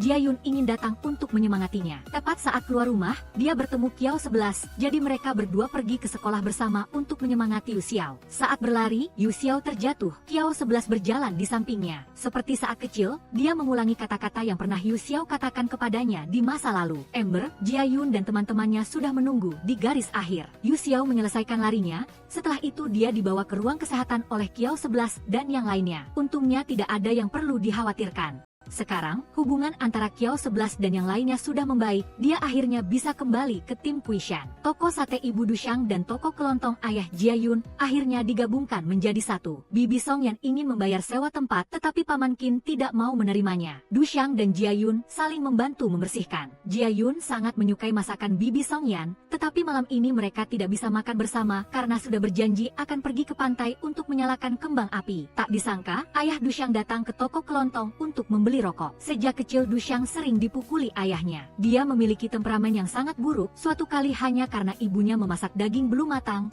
dia langsung memukulnya. Sekarang dia sudah kembali, Jiayun dan teman-temannya sangat khawatir tentang Dushang. Oleh karena itu, mereka memutuskan untuk membatalkan rencana menyalakan kembang api untuk sementara waktu dan pergi ke rumah Dushang untuk melihat situasinya. Ketika mereka tiba di rumah Dushang, mereka mendengar suara piring pecah. Mereka buru-buru mengetuk pintu dan memanggil Dushang, tetapi yang membuka pintu adalah Paman Du. Ternyata Dushang sedang memasak dengan ayahnya. Melihat situasinya sepertinya tidak ada apa-apa, mereka memutuskan untuk pergi terlebih dahulu. Kiao 11 memberitahu Dushang untuk tetap tinggal dan makan malam lengkap dengan keluarganya. Masih banyak kesempatan untuk menyalakan kembang api, apalagi dia juga sudah menyiapkan hadiah untuk semuanya. Keesokan harinya, Kiao 11 dan yang lainnya pergi ke sekolah dengan sepeda. Dia memberikan setiap orang syal merah, hanya syal Ember yang memiliki tambahan kelinci putih kecil. Meskipun syal itu sedikit jelek, tetapi karena Kiao 11 yang merajutnya sendiri, semua orang tetap senang memakainya. Saat sedang makan di kantin, Bibi Liang datang dengan marah dan memanggil Kiao 11. Ternyata dia telah memutuskan sendiri untuk tidak menghadiri upacara pembukaan Olimpiade. Kiao 11 memberitahu Ember bahwa semuanya akan segera berakhir, lalu mengikuti ibunya pergi. Ember tidak mengerti apa arti kata-katanya. Dia berdiri, mengenakan syal di lehernya bersama teman-temannya, mengantarnya pergi. Kiao 11 mengikuti Olimpiade Matematika, tetapi pada hari itu dia justru demam. Khawatir minum obat akan pusing, memengaruhi ujian, dia berusaha menahan diri dan hampir tertidur di ruang ujian. Namun, demam tinggi tidak memengaruhi performanya. Dia mendapatkan nilai sempurna, memenangkan kejuaraan seperti yang diharapkan. Baginya, ini adalah kesempatan untuk diterima langsung di Tsinghua atau Beida. Qiao 11 akhirnya merasa lega, dia telah memenuhi keinginan yang merupakan keinginan ibunya. Sesampainya di rumah, dia mengeluarkan semua materi pelajaran, menyuruh ibunya merobeknya karena dia sudah menjadi juara, mulai sekarang dia ingin menjadi dirinya sendiri. Kata-katanya membuat ibunya marah, dia menamparnya. Tuan Jiang kembali ke rumah tepat saat menyaksikan adegan ini, dia meminta Nyonya Jiang untuk tenang. Pada saat yang sama, orang tua Ember juga menerima kabar bahwa Qiao 11 dipukul oleh ibunya. Mereka sangat khawatir, selama ini Qiao 11 sangat baik, tetapi dia hidup dalam tekanan ibunya. Mereka tidak mengerti mengapa Nyonya Jiang melakukan hal itu. Tepat saat itu ayah Ember menerima kabar bahwa terjadi sesuatu di rumah Qiao 11, Ember yang mendengarnya langsung berlari pergi. Di sisi lain, Qiao 11 memohon dengan segenap hatinya agar orang tuanya membiarkannya hidup sesuai dengan namanya. Nyonya Jiang tidak bisa menggunakan tangan dan kakinya sehingga dia memainkan permainan emosi. Dia menyarankan agar dia terus berlatih untuk ujian, jika tidak dia tidak akan bisa masuk ke Tsinghua Beijing. Dia harus menjadi juara dunia. Nyonya Jiang juga menyalahkan kelompok Ember, menganggap sejak bertemu mereka, dia mulai menjadi keras kepala. Qiao 11 yang mendengar itu sangat kecewa. Sejak kecil hingga sekarang, dia selalu hidup dalam tekanan mereka, tidak pernah sekalipun memikirkan perasaannya. Qiao 11 juga tahu ibunya selalu terobsesi dengan kepergian kakaknya, sehingga suatu kali saat mabuk dia mengira Qiao 11 adalah kakaknya. Sebelumnya orang tuanya selalu ingin kakaknya menjadi ahli matematika, tetapi kenyataannya dia tidak menyukai hal itu, sehingga pada hari ujian dia melarikan diri lalu menghilang. Setelah dia lahir, ibunya selalu memaksanya hidup dalam identitas kakaknya. Dia sendiri selalu ingin diakui oleh orang tuanya sebagai Qiao 11, tetapi ibunya berpikir bahwa dia tidak pantas menjadi kakaknya. Qiao 11 yang mendengar kata-kata ini merasa semakin terluka. Dia mulai gelisah, mengambil pisau dan mengancam akan bunuh diri hanya untuk hidup dalam identitas Qiao 11. Tepat saat itu Ember tiba, dia melihat melalui celah pintu dan melihat Qiao 11 hendak menggunakan pisau buah untuk melukai dirinya sendiri. Dia berhasil menghentikannya tepat waktu. Ember kemudian masuk dan mengundang Qiao 11 ke rumahnya untuk makan hotpot. Dia mendengar suaranya dan kembali tenang lalu membuang pisau. Setelah itu Ember dan yang lainnya membawanya pulang. Di kamar Ember, dia tidak sengaja melihat buku harian gadis itu. Ternyata selama hari-hari dia meninggalkan Kunshan, setiap hari Ember merindukannya. Ember membawa barang dari luar, melihat mata Qiao 11 yang sudah menangis. Dia memberinya selembar tisu, lalu mengoleskan obat pada lukanya. Dia tahu Qiao 11 telah membaca buku hariannya, tetapi dia sama sekali tidak marah. Dia menyemangati bahwa setiap kali dia melihat matanya, yang muncul adalah gambar Qiao 11. Setiap kali dia memanggil namanya, dia hanya memikirkan matahari terbenam di Kunshan. Semua itu adalah yang dia berikan padanya. Qiao 11 yang mendengar kata-kata ini seperti disembuhkan setengahnya. Dia juga berjanji tidak akan mengecewakannya. Saat ini Tuan Jiang juga datang ke rumah Ember. Orang tua Ember menahannya untuk makan bersama. Tepat saat ini, ibu Qiao 11 mengendarai mobil sendirian keluar. Ember menerima telepon dari Jia Yun yang sedang berada di bawah rumah, lalu membawa Qiao 11 ke jendela. Seluruh kelompok memakai syal merah untuk menyemangatinya agar berusaha melewati ini. Ember menyarankan agar dia menganggap Qiao 11 yang dulu sudah menghilang. Sekarang dia adalah Qiao 11 yang merupakan bagian dari Kunshan, tidak ada yang bisa mengendalikannya. Qiao 11 merasa sangat beruntung bisa bertemu dengannya, mulai sekarang dia bisa hidup bebas. Sementara itu, Nyonya Jia mengingat kejadian yang baru saja terjadi dan menjadi sangat marah, yang menyebabkan dia kehilangan kendali dan mengalami kecelakaan di jalan. Direktur Jia menerima kabar itu dan segera pergi ke rumah sakit. Orang tua Ember juga ikut. Untungnya ibu Qiao 11 tidak apa-apa, hanya mengalami cedera jaringan lunak dan gegar otak ringan. Pimpinan sekolah datang menjenguk ibu Qiao 11 dan juga sekalian mendidik Qiao 11, menyarankan agar dia tidak terlalu memberontak dan bagaimanapun juga tidak boleh melepaskan kesempatan diterima langsung yang begitu baik. Ember kebetulan datang ke rumah sakit untuk mengantar makanan, tepat saat dia mendengar percakapan mereka di depan pintu kamar. Dia ingin segera membawa Qiao 11 pergi dari sana. Tepat saat guru Xia membuka pintu, Ember segera mengeluarkan semangkuk sup yang dimasak ibunya, lalu beralasan orang tuanya menyuruh Qiao 11 pulang untuk makan malam agar dia bisa segera membawanya pergi dari tempat yang penuh kontroversi ini. Qiao 11 sangat patuh, dengan patuh mengikuti Ember, tetapi hal ini membuat ibunya sangat marah. Qiao 11 dan Ember duduk di tepi pantai. Dia menyandarkan kepalanya di bahu Ember, sangat menikmati momen ini. Beberapa hari ini Kiao 11 selalu makan di rumah Ember. Pimpinan sekolah kemudian datang ke rumah untuk membujuknya. Setelah dengan susah payah mengantar para pimpinan pergi, ayah Ember memandang Kiao 11 yang sedang sibuk di dapur, wajahnya penuh dengan pemikiran. Kiao 11 menyadari ada yang ingin dia katakan, lalu menyuruhnya untuk mengatakannya. Kata-kata ayah Ember justru sangat berbeda dengan para pimpinan. Dia memberitahu Kiao 11 bahwa dia sendirilah yang memiliki bakat, bukan bakat yang memilikinya. Jadi, dia harus tahu bagaimana memanfaatkan bakatnya, bukan membiarkan bakat yang membimbingnya. Ember tidak menyangka ayahnya bisa mengatakan hal seperti itu, matanya memancarkan kekaguman. Kiao 11 sudah beristirahat selama 2 minggu. Dalam 2 minggu ini, dia melakukan hal-hal yang dia inginkan. Namun, teman-teman sekolahnya berbisik-bisik, tidak tahu pilihan apa yang akan Kiao 11 ambil. Apakah dia benar-benar akan melepaskan kesempatan diterima langsung? Xiao Mang juga sangat khawatir tentang Kiao 11, jadi dia berinisiatif bertanya kepada Ember kapan dia bisa pergi ke sekolah. Setiap ada kesempatan dia akan bertanya kepada Ember tentang situasi Kiao 11. Namun Ember menjawab bahwa dia tidak tahu pasti, bahwa meskipun dia peduli, dia hanya peduli apakah Kiao 11 bahagia, sudah makan atau belum, dan tidak ingin membangkitkan kembali hal-hal yang tidak menyenangkan baginya. Kiao 11 memasak nasi dan membawanya ke ibunya, dia ingin memanfaatkan kesempatan ini untuk berbicara dengannya. Tetapi tidak peduli apa yang dia katakan, ibunya pada akhirnya tidak bisa berempati, apalagi memahami pilihan dan keputusannya. Keputusan Kiao 11 tidak bisa diubah oleh siapapun. Dia membuang semua yang berhubungan dengan Olimpiade Matematika, dia memutuskan untuk melakukan hal-hal yang benar-benar dia sukai. Saat istirahat, di kelas matematika, Kiao 11 diam-diam membaca buku bahasa Inggris dan ketahuan oleh guru. Guru perempuan itu sangat marah, dia pergi mencari kepala sekolah untuk mengadukan. Kebetulan, percakapan mereka terdengar oleh ketua kelas Feng. Dia tanpa sengaja membocorkan hal ini kepada Ember, dia juga ingin tahu apakah Kiao 11 benar-benar berencana untuk belajar di luar negeri. Ember melihat penampilan Kiao 11 dan menjadi sangat marah. Jika apa yang mereka katakan itu benar, maka Kiao 11 sengaja menyembunyikannya. Setelah pulang sekolah, Ember tidak menunggu Kiao 11 dan pergi sendirian dengan marah. Melihat Ember marah, Jia Yun mengejarnya dan baru tahu. Alasannya adalah karena Ember telah mengetahui berita bahwa Kiao 11 akan belajar di luar negeri. Jia Yun mengerti bahwa perasaan yang Ember miliki untuk Kiao 11 sama sekali tidak sederhana. Jika memang hanya berteman, dia akan bereaksi seperti Jia Yun, hanya mengetahui sebuah berita dan tidak akan semarah itu. Sementara itu, Yu Tiao dan yang lainnya sedang bersama Kiao 11. Mereka terus menelepon Ember tetapi dia tidak mengangkatnya. Tidak ada seorang pun di kelompok yang membuatnya marah, jadi mereka melihat Ember sangat marah.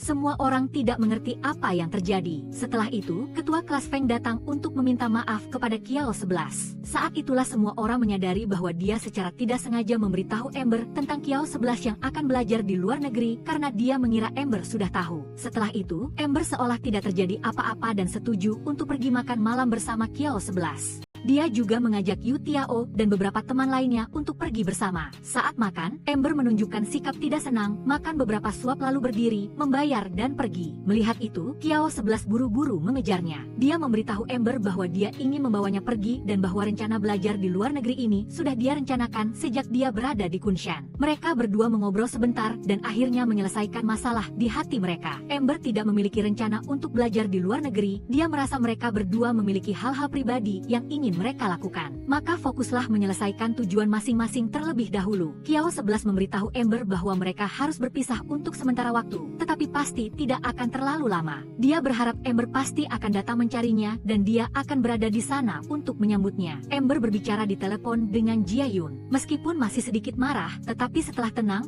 dia berpikir bahwa setiap orang memiliki tujuan sendiri. Biarkan setiap orang menyelesaikan apa yang ingin mereka lakukan terlebih dahulu. Saat makan bersama kelompok, Ember mengusulkan agar semua orang kembali ke Kunshan. Selama liburan ini, waktu luang juga cukup, dan semua orang setuju, mereka sangat bersemangat untuk kembali ke Kunshan. Mereka kembali ke sekolah dasar Kunshan, bersama-sama mengulang kembali pemandangan masa kecil. Kelompok itu tumbuh bersama, hal-hal yang terjadi saat kecil seperti masih utuh di depan mata mereka. Keesokan harinya, Kiao 11 memanggil Ember keluar rumah. Dia memberinya sepasang sepatu hak tinggi merah dan lipstik. Ember memarahinya karena boros, tetapi Kiao 11 menjelaskan bahwa ini adalah uang hadiah dari Olimpiade. Dia berhak membelanjakannya sesukanya. Alasan Kiao 11 memberikan hadiah ini kepada Ember adalah karena dia ingin melihat penampilan Ember saat dewasa, karena dia mungkin akan melewatkan momen itu. Ember segera memakai sepatu hak tinggi itu untuk ditunjukkan kepada Kiao 11, lalu meminta bantuannya untuk mengoleskan lipstik. Pada hari Kiao 11 pergi belajar di luar negeri, Ember pergi ke bandara untuk mengantarnya. Sesampainya di rumah,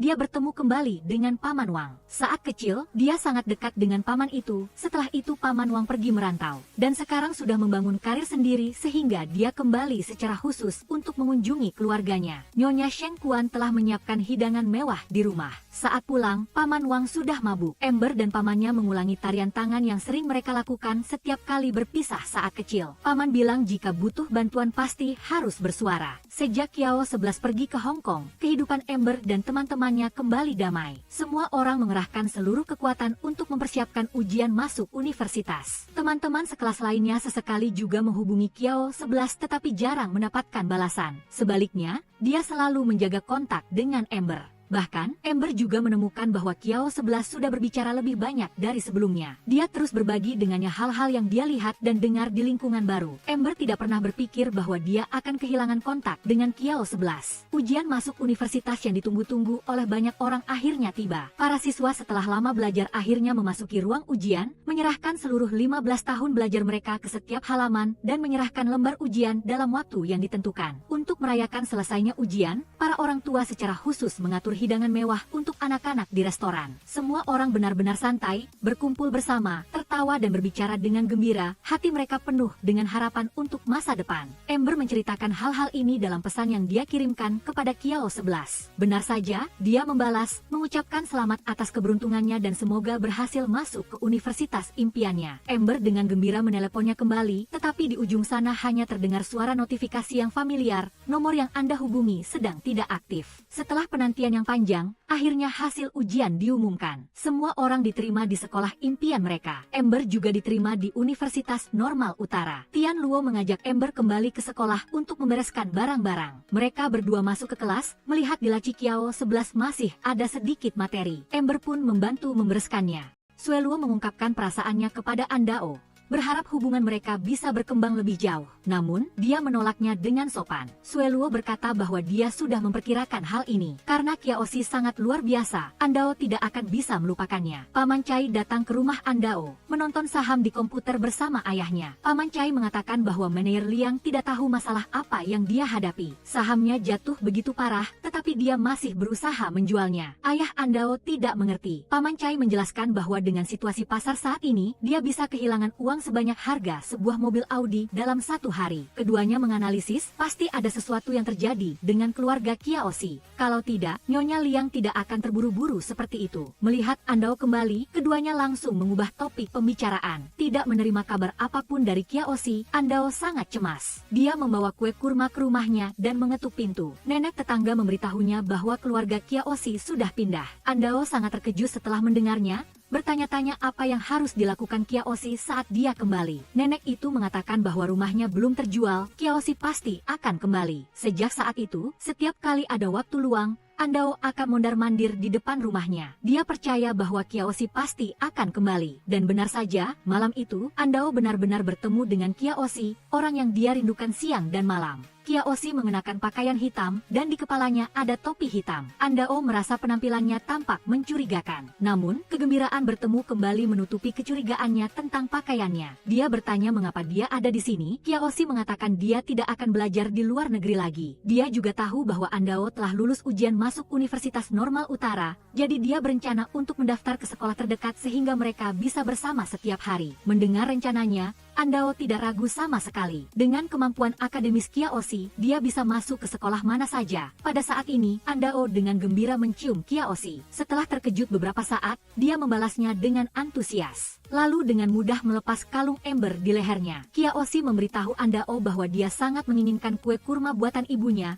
Andao dengan senang hati membawanya pulang. Ketika mereka sampai di bawah, Kiaoshi berkata bahwa dia lupa membawa koper, menyuruh Andao naik duluan, dan dia akan segera menyusul. Andao tidak ragu sama sekali, segera berlari ke atas untuk menghangatkan kue kurma. Namun, setelah lama menunggu Kiaoshi tidak kunjung datang, Andao mulai cemas. Dia menelepon tetapi menemukan ponselnya mati. Andao buru-buru berlari ke bawah untuk mencari, tetapi di bawah kosong, tidak ada satu orang pun. Dia berlari ke gerbang, penjaga keamanan memberitahunya bahwa ada seorang anak laki-laki berpakaian serba hitam, menyeret koper, baru saja naik taksi dan pergi. Mendengar itu, Andao menangis terseduh-seduh. Orang tuanya yang mendengar kabar itu buru-buru berlari menghampiri, membujuk, dan membawanya pulang. Pada tahun 2008, terjadi krisis ekonomi yang meluas secara global. Para orang tua berkumpul di rumah Andao, berdiskusi dengan heboh tentang hal ini. Anak-anak mereka baru saja lulus universitas, tidak menyangka akan menghadapi situasi ekonomi seperti ini. Sementara itu, para ibu sedang memasak hidangan lezat di dapur untuk semua orang. Anak-anak mereka semua sangat cerdas dan berbakat. Andao memiliki nilai ujian tertinggi. Du Xiao lulus ujian masuk Universitas Penerbangan Utara sesuai dengan keinginannya. Situs web Chai Fang Yuan tidak hanya berjalan dengan sangat baik, tetapi dia sendiri juga lulus ujian masuk universitas di Shanghai. Du Xiang berhasil masuk sekolah kedokteran, hanya Ye Yun yang karena khawatir dengan ayahnya, memilih untuk masuk ke universitas lokal. Hari ini mereka berkumpul untuk makan, juga untuk mengadakan pesta perpisahan bagi anak-anak yang akan memulai studi mereka. Melihat Andao yang sedih dan murung, semua orang dengan cermat menghiburnya. Para orang tua satu persatu memberikan pidato, di setiap kata-kata mereka terdapat nasihat yang tulus dan berkah yang tulus untuk anak-anak mereka. Malam harinya, Ye Yun dan Andao bersembunyi di kamar untuk berbicara bisik-bisik. Ye Yun berpikir Kiaoshi sangat jahat, dia sengaja memberikan lipstik dan sepatu hak tinggi kepada Andao. Itu adalah simbol wanita, membuktikan bahwa di hati Kiaoshi, dia telah menganggap Andao sebagai wanita sejati. Sekarang dia menghilang tanpa jejak, bagaimana Andao bisa melanjutkan hidup? Andao merasa dia tidak akan bisa menyukai orang lain lagi. Ye Yun kemudian menyarankan dia untuk bersama Du Xiao, yang mengejutkan Andao. Dia tahu perasaan Ye Yun terhadap Du Xiao, bagaimana dia bisa melakukan hal seperti itu. Ye Yun dengan sedih curhat, Du Xiao pasti akan terlihat sangat tampan saat mengenakan seragam angkatan udara,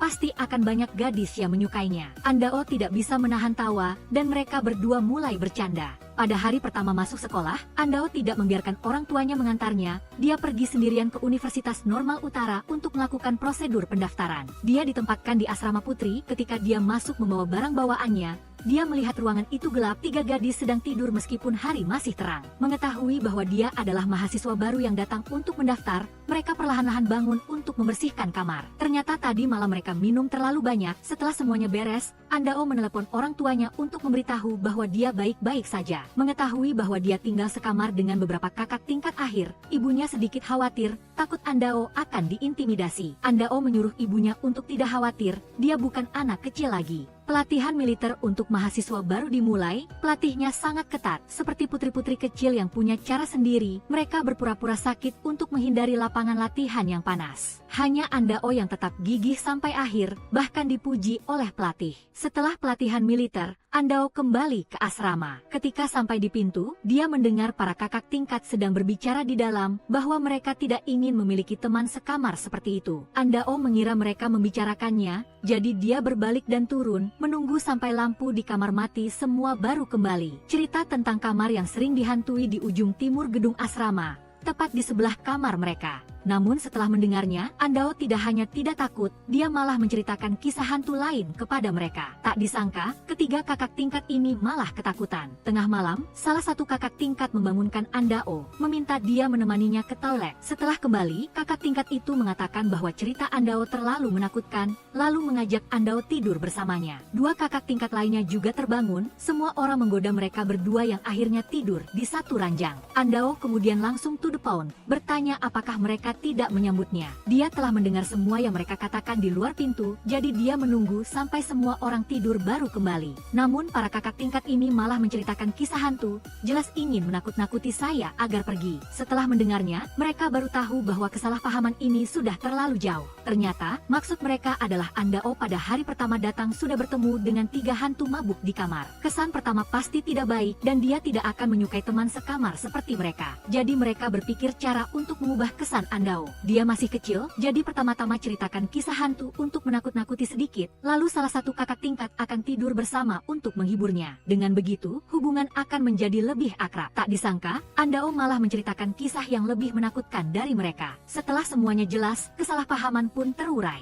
Andao yang ceria dan menggemaskan langsung menjadi kesayangan para kakak tingkat. Kakak tingkat Sisi dan pacarnya putus saat musim kelulusan. Alasannya karena dia ingin tinggal di kota untuk mengikuti ujian pegawai negeri, sementara sementara pacarnya ingin dia mengikutinya pulang kampung ke Anhui untuk merintis karir. Setelah menolak pacarnya, Sisi kembali ke asrama dan menangis terseduh-seduh. Andao yang melihatnya merasa sangat sedih, sementara Li Jun bersikap acuh tak acuh, menganggap itu adalah pembebasan bagi keduanya. Saat mandi, Andao bertanya kepada Li Jun apakah dia menyukai seseorang. Kakak tingkat itu dengan jujur mengakuinya, lalu menceritakan perasaannya terhadap orang itu. Andao yang mendengarnya sangat terharu, karena dia juga merasakan hal yang sama terhadap Kyaoshi. Hanya ketika kakak tingkat Li Jun mengatakan bahwa orang itu adalah seorang bintang, 15 tahun lebih tua darinya dan sudah memiliki 2 anak. Andao baru menyadari bahwa orang yang disukai kakak tingkatnya bukanlah pria di kehidupan nyata. Andao pergi ke perpustakaan untuk membaca buku, tetapi buku yang baru saja dia pilih menghilang dalam sekejap mata. Merasa ada yang mengikutinya, dia buru-buru mencari di sekitar rak buku, sampai akhirnya Du Xiao, seorang pria tinggi dan tampan dalam seragam, muncul di hadapannya. Andao baru mengerti semuanya. Akademi penerbangan Du Xiao terletak tepat di sebelah Akademi Normal Utara tempat Andao belajar.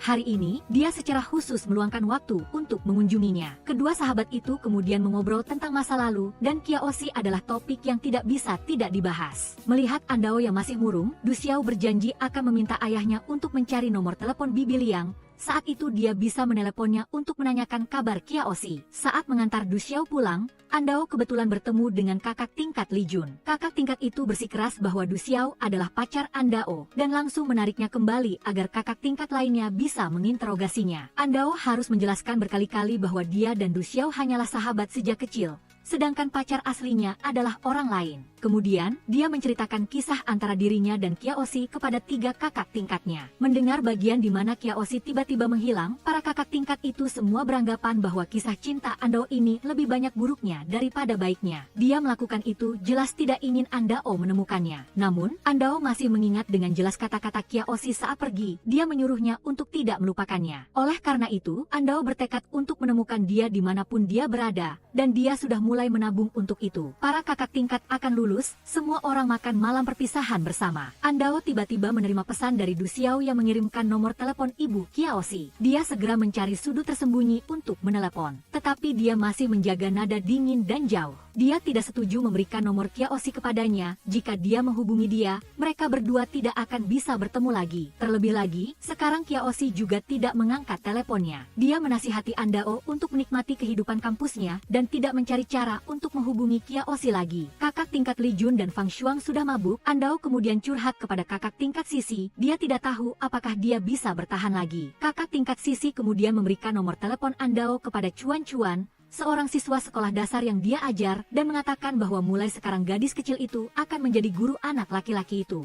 Andao sangat terkejut dengan tindakan kakak tingkatnya. Sisi kemudian menceritakan sebuah kisah tentang kelinci untuk mendorongnya agar gigih dalam meraih mimpinya. Membiarkannya mengajar juga untuk mendukungnya mendapatkan uang tambahan untuk mencari Kyaoshi. Saat mengajar privat Chuan Chuan, Andao menemukan bahwa situasi anak laki-laki itu sangat mirip dengan Kyaoshi. Orang tuanya selalu hanya peduli dengan adik laki-laki Chuan Chuan, mencurahkan seluruh energi mereka untuk mengikut sertakan adiknya dalam kompetisi biola, yang membuat Chuan Chuan selalu merasa diabaikan. Andao dengan sabar menasihati anak laki-laki itu dan mengambil Kyaoshi sebagai contoh. Gumpalan di hati Chuan Chuan perlahan-lahan terurai, dia bisa tenang dan fokus pada belajarnya. Ye Yun menelepon Du Xiao, mengatakan padanya untuk melihat sebuah foto. Itu adalah foto Kyaoshi yang diambil di Hong Kong. Tetapi Ye Yun mengingatkan dia bahwa masalah ini tidak boleh diketahui oleh Andao. Kalau tidak, dengan karakternya, dia akan langsung membeli tiket pesawat ke sana. Ye Yun mengunjungi Andao. Keduanya berpelukan dengan gembira dan saling memandang untuk waktu yang lama, karena keduanya menyadari bahwa yang lain telah menjadi lebih cantik dari sebelumnya. Andao bertanya kepada Ye Yun mengapa dia datang kali ini. Ye Yun mengungkapkan bahwa dia datang untuk mengambil stok untuk toko online, dan sekalian mengunjunginya. Andao kemudian membawa Ye Yun ke kantin sekolah. Dengan penampilan yang cantik dan gaya yang modis, Ye Yun langsung menarik semua mata. Tetapi dia mengeluh bahwa anak laki-laki di sekolah temannya semuanya berantakan, tidak ada yang menarik perhatiannya. Andao mengusulkan agar Ye Yun menginap di asramanya, karena sebelumnya teman-teman kakak tingkatnya juga pernah menginap seperti itu. Tapi Ye Yun mengatakan bahwa dia sudah memesan kamar di penginapan kecil di sebelah sekolah, dan berjanji akan mengobrol dengan Andao di sana setelah dia selesai kuliah. Setelah itu, Andao menemani Ye Yun untuk mengambil stok. Ye Yun memasukkan tas Andao ke dalam tasnya yang besar, menjelaskan bahwa dengan begitu akan lebih mudah untuk menawar. Dia juga menyuruh Andao bahwa nanti saat dia sedang menawar, Andao berpura-pura menariknya pergi. Dengan begitu pemilik toko tidak akan bisa menaikkan harga terlalu tinggi. Keduanya berunding dan kemudian masuk ke pasar grosir. Setelah beberapa kali tawar-menawar, Ye Yun berhasil membeli tas besar berisi barang sesuai keinginannya. Andao mengusulkan untuk menelepon Du Xiao agar mereka bertiga bisa makan bersama. Tetapi Ye Yun menolak. Dia mengatakan bahwa dia sudah punya pacar dan menasihati Andao dan Du Xiao untuk memupuk perasaan. Andao yang mendengarnya sangat terkejut, tidak menyangka Ye Yun tidak memberitahunya tentang hal sepenting itu. Ye Yun dengan santai menjawab bahwa itu bukan masalah besar. Hanya ada satu orang lagi di sampingnya. Tepat pada saat ini, Du Xiao mengirim pesan ingin bertemu Andao. Ye Yun bersikeras tidak ingin Du Xiao tahu bahwa dia telah datang, jadi Andao harus pergi menemui Du Xiao terlebih dahulu dan kembali nanti. Du Xiao membelikan Andao kue berbentuk kelinci, lalu bertanya berapa banyak uang yang dia tabung dari mengajar, yang membuat Andao merasa ada yang aneh dengannya hari ini. Sambil menunggu, Ye Yun juga melihat kue berbentuk kelinci di toko kue di sebelahnya sangat lucu sehingga dia membeli satu untuk Andao. Malam itu, Andao dan Ye Yun duduk mengobrol di teras penginapan. Melihat dua kue berbentuk kelinci yang identik, Andao tanpa sadar menghela napas bahwa dia dan Du Xiao benar-benar memiliki telepati. Melihat Andao yang masih tenggelam dalam obsesinya pada Kiaoshi, Ye Yun menyarankan temannya untuk keluar dari masa lalu. Dia berpikir bahwa seseorang yang menghilang dari kehidupan Andao tanpa sepatah kata pun seperti Kiaoshi adalah orang yang sangat egois. Ye Yun sekali lagi menyarankan Andao untuk bersama Du Xiao karena sejak mengenal Kiaoshi, Andao telah belajar cara menghela napas. Dia tidak bisa terus seperti ini lagi. Tapi Andao tidak bisa melupakan penampilan terakhir Kiaoshi. Dia merasa rasa sakit yang dia derita pasti jauh lebih besar darinya. Oleh karena itu, dia harus menemukannya untuk menanyakan alasan mengapa dia pergi tanpa pamit. Keesokan harinya, keduanya berpamitan. Ye Yun bersikeras tidak membiarkan Andao mengantarnya. Tapi setelah Andao pergi, dia pergi sendiri ke sekolah Du Xiao dan kebetulan bertemu dengan teman sekamarnya. Melihat Ye Yun duduk sendirian di luar lapangan sepak bola, teman baiknya itu bertanya apakah dia butuh bantuan. Ye Yun mengatakan dia hanya datang untuk melihat orang yang dia sukai. Teman itu menyuruhnya untuk menyebutkan nama, dia akan membantunya mencari. Tapi Ye Yun menolak. Dia seolah berbicara pada dirinya sendiri. Orang yang dia sukai menyukai sahabatnya, sementara sahabatnya menyukai orang lain. Karena ingin sahabatnya bisa bersama orang yang disukainya, dia berbohong bahwa dia sudah punya pacar. Teman sekamar itu yang mendengarnya juga merasa bingung, tetapi tetap mengerti bahwa Ye Yun mengorbankan kebahagiaannya sendiri demi sahabatnya. Ye Yun berpamitan dan pergi, meninggalkan teman itu dengan pikiran bahwa gadis ini benar-benar cantik dan baik hati.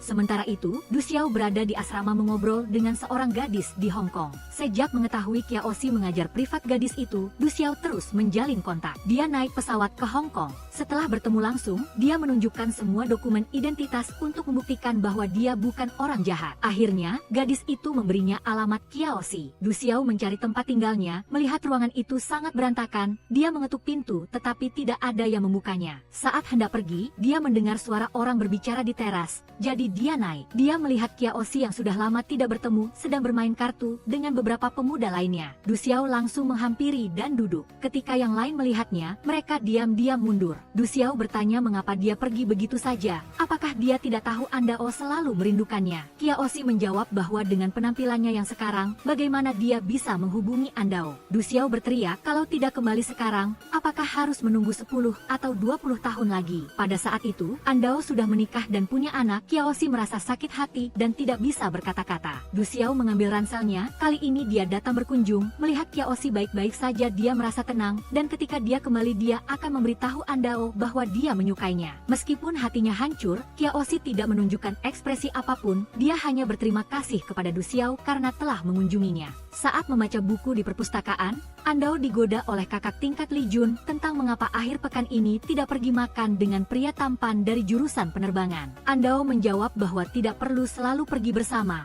Lebih baik jika setiap orang memiliki kehidupan sendiri. Li Jun kemudian memperingatkan bahwa jika tidak proaktif, ban serep ini akan diambil oleh orang lain. Andao hanya tersenyum, menganggap kakak tingkatnya berbicara dengan jahat. Tepat pada saat ini, Du Xiao menelepon untuk bertemu. Andao bergegas keluar, melihat Du Xiao dengan wajah lelah, dan bersikeras agar dia menggunakan dompetnya. Andao akhirnya mengambil dompetnya dan pergi ke toko. Du Xiao duduk, mengungkapkan bahwa dia telah menemukan Kiaoshi. Mendengar itu, Andao langsung lari dari kasir. Du Xiao sambil berjalan membacakan alamat Kiaoshi di Hong Kong kepada Andao, lalu mengatakan bahwa dia akan pergi ke Kanada untuk pertukaran akademis dan tidak akan punya waktu untuk makan bersamanya lagi. Andao buru-buru mengejar untuk mengembalikan dompet, tetapi Du Xiao mengatakan uang di dalamnya anggap saja sebagai sponsor tiket pesawatnya. Andao bersikeras tidak mau menerimanya, dia tidak ingin berutang budi kepada siapapun. Du Xiao berhenti, merasa hal terburuk yang dia lakukan dalam hidup ini adalah setelah mengetahui kabar Kiaoshi,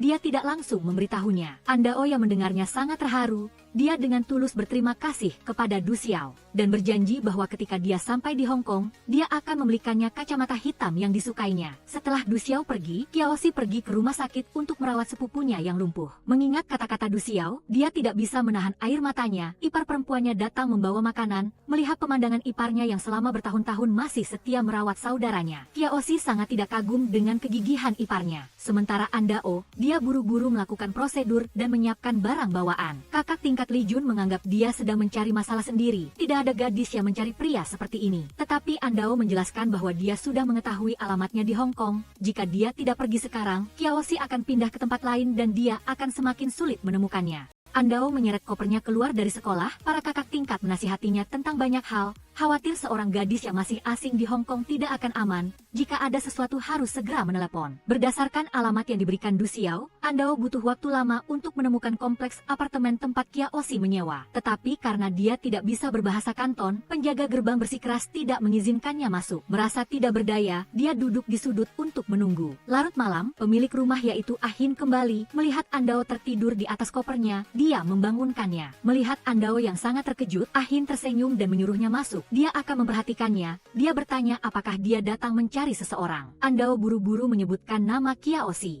Ah Hin kemudian membawanya ke kamarnya dan mengatakan bahwa dia pernah bertemu Andao sebelumnya. Ah, saya mengerti. Memasuki kamar Kiaoshi yang kecil, sempit, dan gelap, Andao tertegun ketika melihat dindingnya penuh dengan fotonya dan kalung ember yang tergantung di samping lampu meja. Ketika Kiaoshi kembali, Ah Hin secara samar-samar mengungkapkan bahwa bulan terangnya telah datang. Kiaoshi berpikir dia menonton film romansa lebih dari 180 menit, tetapi ketika dia membuka pintu, melihat Andao, dia langsung berbalik dan keluar, menyalahkan Ah Hin karena mengizinkan orang asing masuk ke kamar. Ketika dia kembali ke kamar, Andao menatap pria di depannya dengan wajah cekung, dengan sedih bertanya apakah dia benar-benar Kiaoshi. Kiaoshi tidak mengatakan apa-apa, hanya mengatakan bahwa dia akan tidur di rumah Ah Hin malam ini, dan besok dia akan mengajaknya berkeliling Hong Kong lalu mengantarnya pulang. Andao dengan tegas mengatakan dia tidak akan pergi kemanapun. Kiaoshi dengan kejam mengatakan dia sudah memiliki kehidupan baru. Andao menunjuk ke dinding yang penuh dengan fotonya, meminta dia menjelaskan. Dia tidak mengerti mengapa dia harus mengurung diri seperti itu, menyiksa dirinya sendiri seperti itu. Bertemu dengan Kiaoshi yang dia rindukan siang dan malam, Andao sangat gembira, sekaligus menyalahkannya karena selalu memutuskan segalanya sendiri, menanggung semuanya sendirian. Kiaoshi dengan menyesal bertanya, apakah Andao sangat kecewa melihat penampilannya yang merosot saat ini? Andao menatap Kiaoshi dengan saksama. Dia melihat dia hanya lebih gelap dan kurus dari sebelumnya, tetapi melihat dia memiliki tempat tinggal dan memiliki seseorang untuk menemaninya mengobrol, baginya itu sudah merupakan hasil terbaik. Karena dalam banyak skenario yang dia bayangkan, Kiaoshi entah dibunuh oleh seseorang atau mengalami kecelakaan yang mengerikan. Namun, Kiaoshi masih tidak ingin menghadapi Andao. Dia berdiri, mengambil jaketnya lalu pergi, tidak berhenti meskipun Andao memanggil. Ketika dia keluar, Kiaoshi meminta Ah Hin yang sedang minum bir di teras untuk membelikan sedikit hakau udang di bawah untuk sarapan Andao besok pagi. Sedangkan dia harus pergi ke lokasi konstruksi untuk lembur. Ah Hin merasa Kiaoshi punya masalah mental. Seorang pacar datang berkunjung tapi ia bekerja keras seperti ini. Malamnya, Ember berbaring di tempat tidur Kiao 11 dan tidak bisa tidur nyenyak. Dia tidak menyangka AC di Hong Kong sedingin itu. Dia mencoba menyesuaikan suhunya beberapa kali tetapi tidak bisa meningkatkannya. Jadi dia hanya bisa membungkus selimut erat-erat. Keesokan paginya, dia merasa kepalanya sangat berat, kakinya terasa seperti berjalan di atas awan. Ingin membawakan sarapan untuknya dan dengan antusias menawarkan untuk membantu memesankan hotel.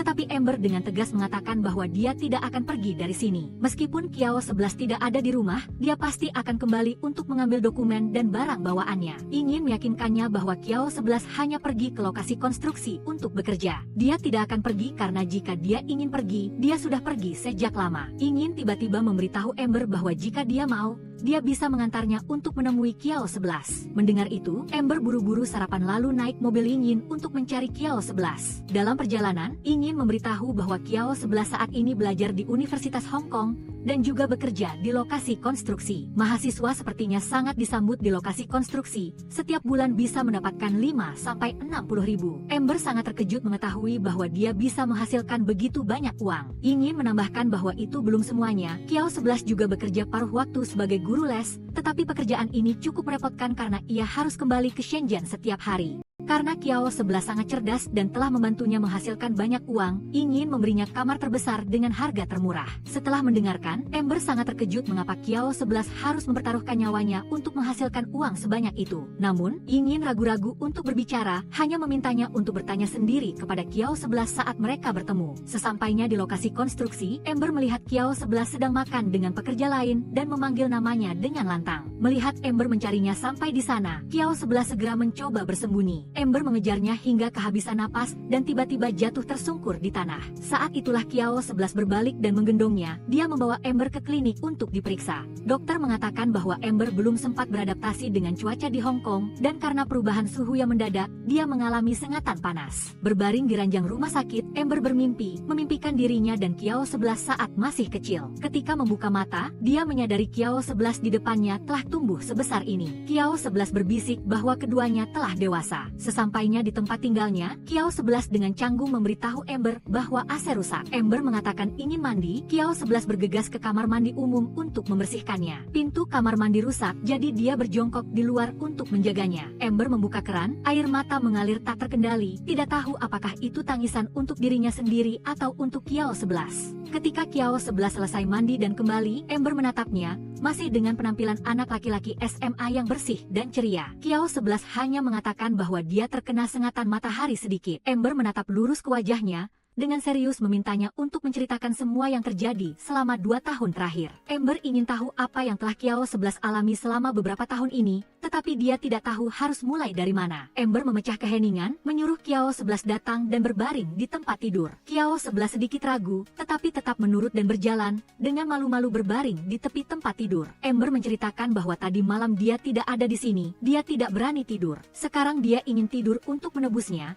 Dia berpesan agar Kiao 11 tidak pergi. Ketika bangun, Amber membuka mata dan melihat wajah tampan Kiao 11 tepat di depannya. Dia menggenggam tangan Kiao 11, membelai kapalan di tangannya dan bertanya apakah itu sakit di awal. Air mata Kiao 11 menetes, dia meminta Amber untuk tidak mengganggunya. Biarkan dia bermimpi sedikit lebih lama. Amber memberitahu dia bahwa ini bukan mimpi. Kiao 11 perlahan membuka mata. Melihat Amber, dia langsung duduk. Melihat pria yang dia rindukan siang dan malam berada tepat di sampingnya, Amber menarik tangan Kiao 11 dan meletakkannya di dadanya. 2 tahun lalu kamu menyuruhku untuk tidak melupakanmu. Jadi sekarang kamu tidak punya alasan untuk menolakku. Kamulah yang membawaku pulang. Kiao 11 sangat ingin mencium Amber, tetapi dia tetap menahan perasaannya, mengatakan bahwa Amber harus pergi dari sini, karena ini bukan rumah melainkan hanya tempat sewaan. Amber tidak berpikir begitu, di mana hati terasa damai, disitulah rumah. Namun, setelah sedikit ragu, Kiao 11 tetap tiba-tiba berdiri dan pergi keluar. Amber menangis dengan sedih untuk sementara waktu, lalu memutuskan untuk mencari Kiao 11. Kali ini dia tidak pergi jauh,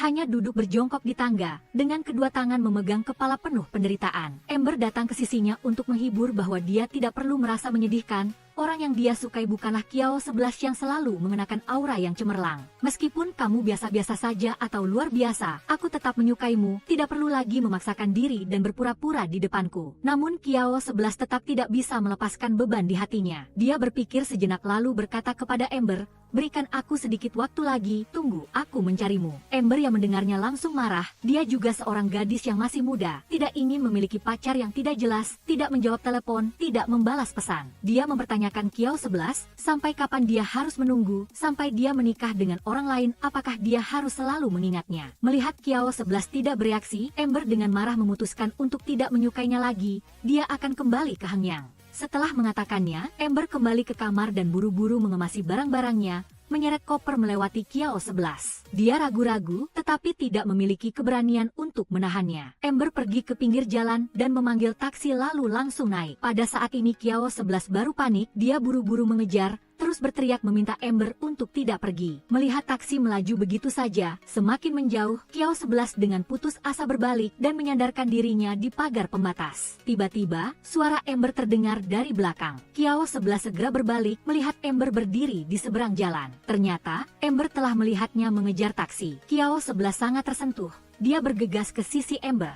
Tetapi dia memintanya untuk menjelaskan mengapa dia mengejarnya. Kiao 11 begitu emosional sehingga bicaranya kacau balau. Dia mengakui bahwa dia tidak ingin Amber mencintai dan menikah dengan orang lain. Amber memintanya untuk berbicara dengan jelas, untuk menyatakan cintanya padanya dengan serius. Kiao 11 akhirnya tidak lagi bersembunyi-sembunyi. Dia berharap Amber tidak meninggalkannya, jadilah pacarnya. Setelah mendengarkan, wajah Amber tersenyum manis. Kedua orang muda itu akhirnya berpelukan erat. Amber mengusulkan untuk berjalan-jalan bersamanya di sekitar Hong Kong pada malam hari, berkencan seperti pasangan sungguhan. Maka Kiao 11 mengajaknya naik bus untuk melihat matahari terbit, dan menceritakan seluruh kisahnya selama bertahun-tahun kepada Amber. Krisis Suprema tahun 2008 bisa dikatakan telah sangat memengaruhi Kiao 11. Tahun itu, orang tuanya mulai bertengkar dan meminta cerai karena kerugian saham. Mereka sama sekali tidak punya pikiran untuk mengurusnya. Dia datang ke Hong Kong untuk mencari sepupunya, karena sepupunya Ruo Cheng telah menyiapkan sejumlah uang untuknya belajar di luar negeri.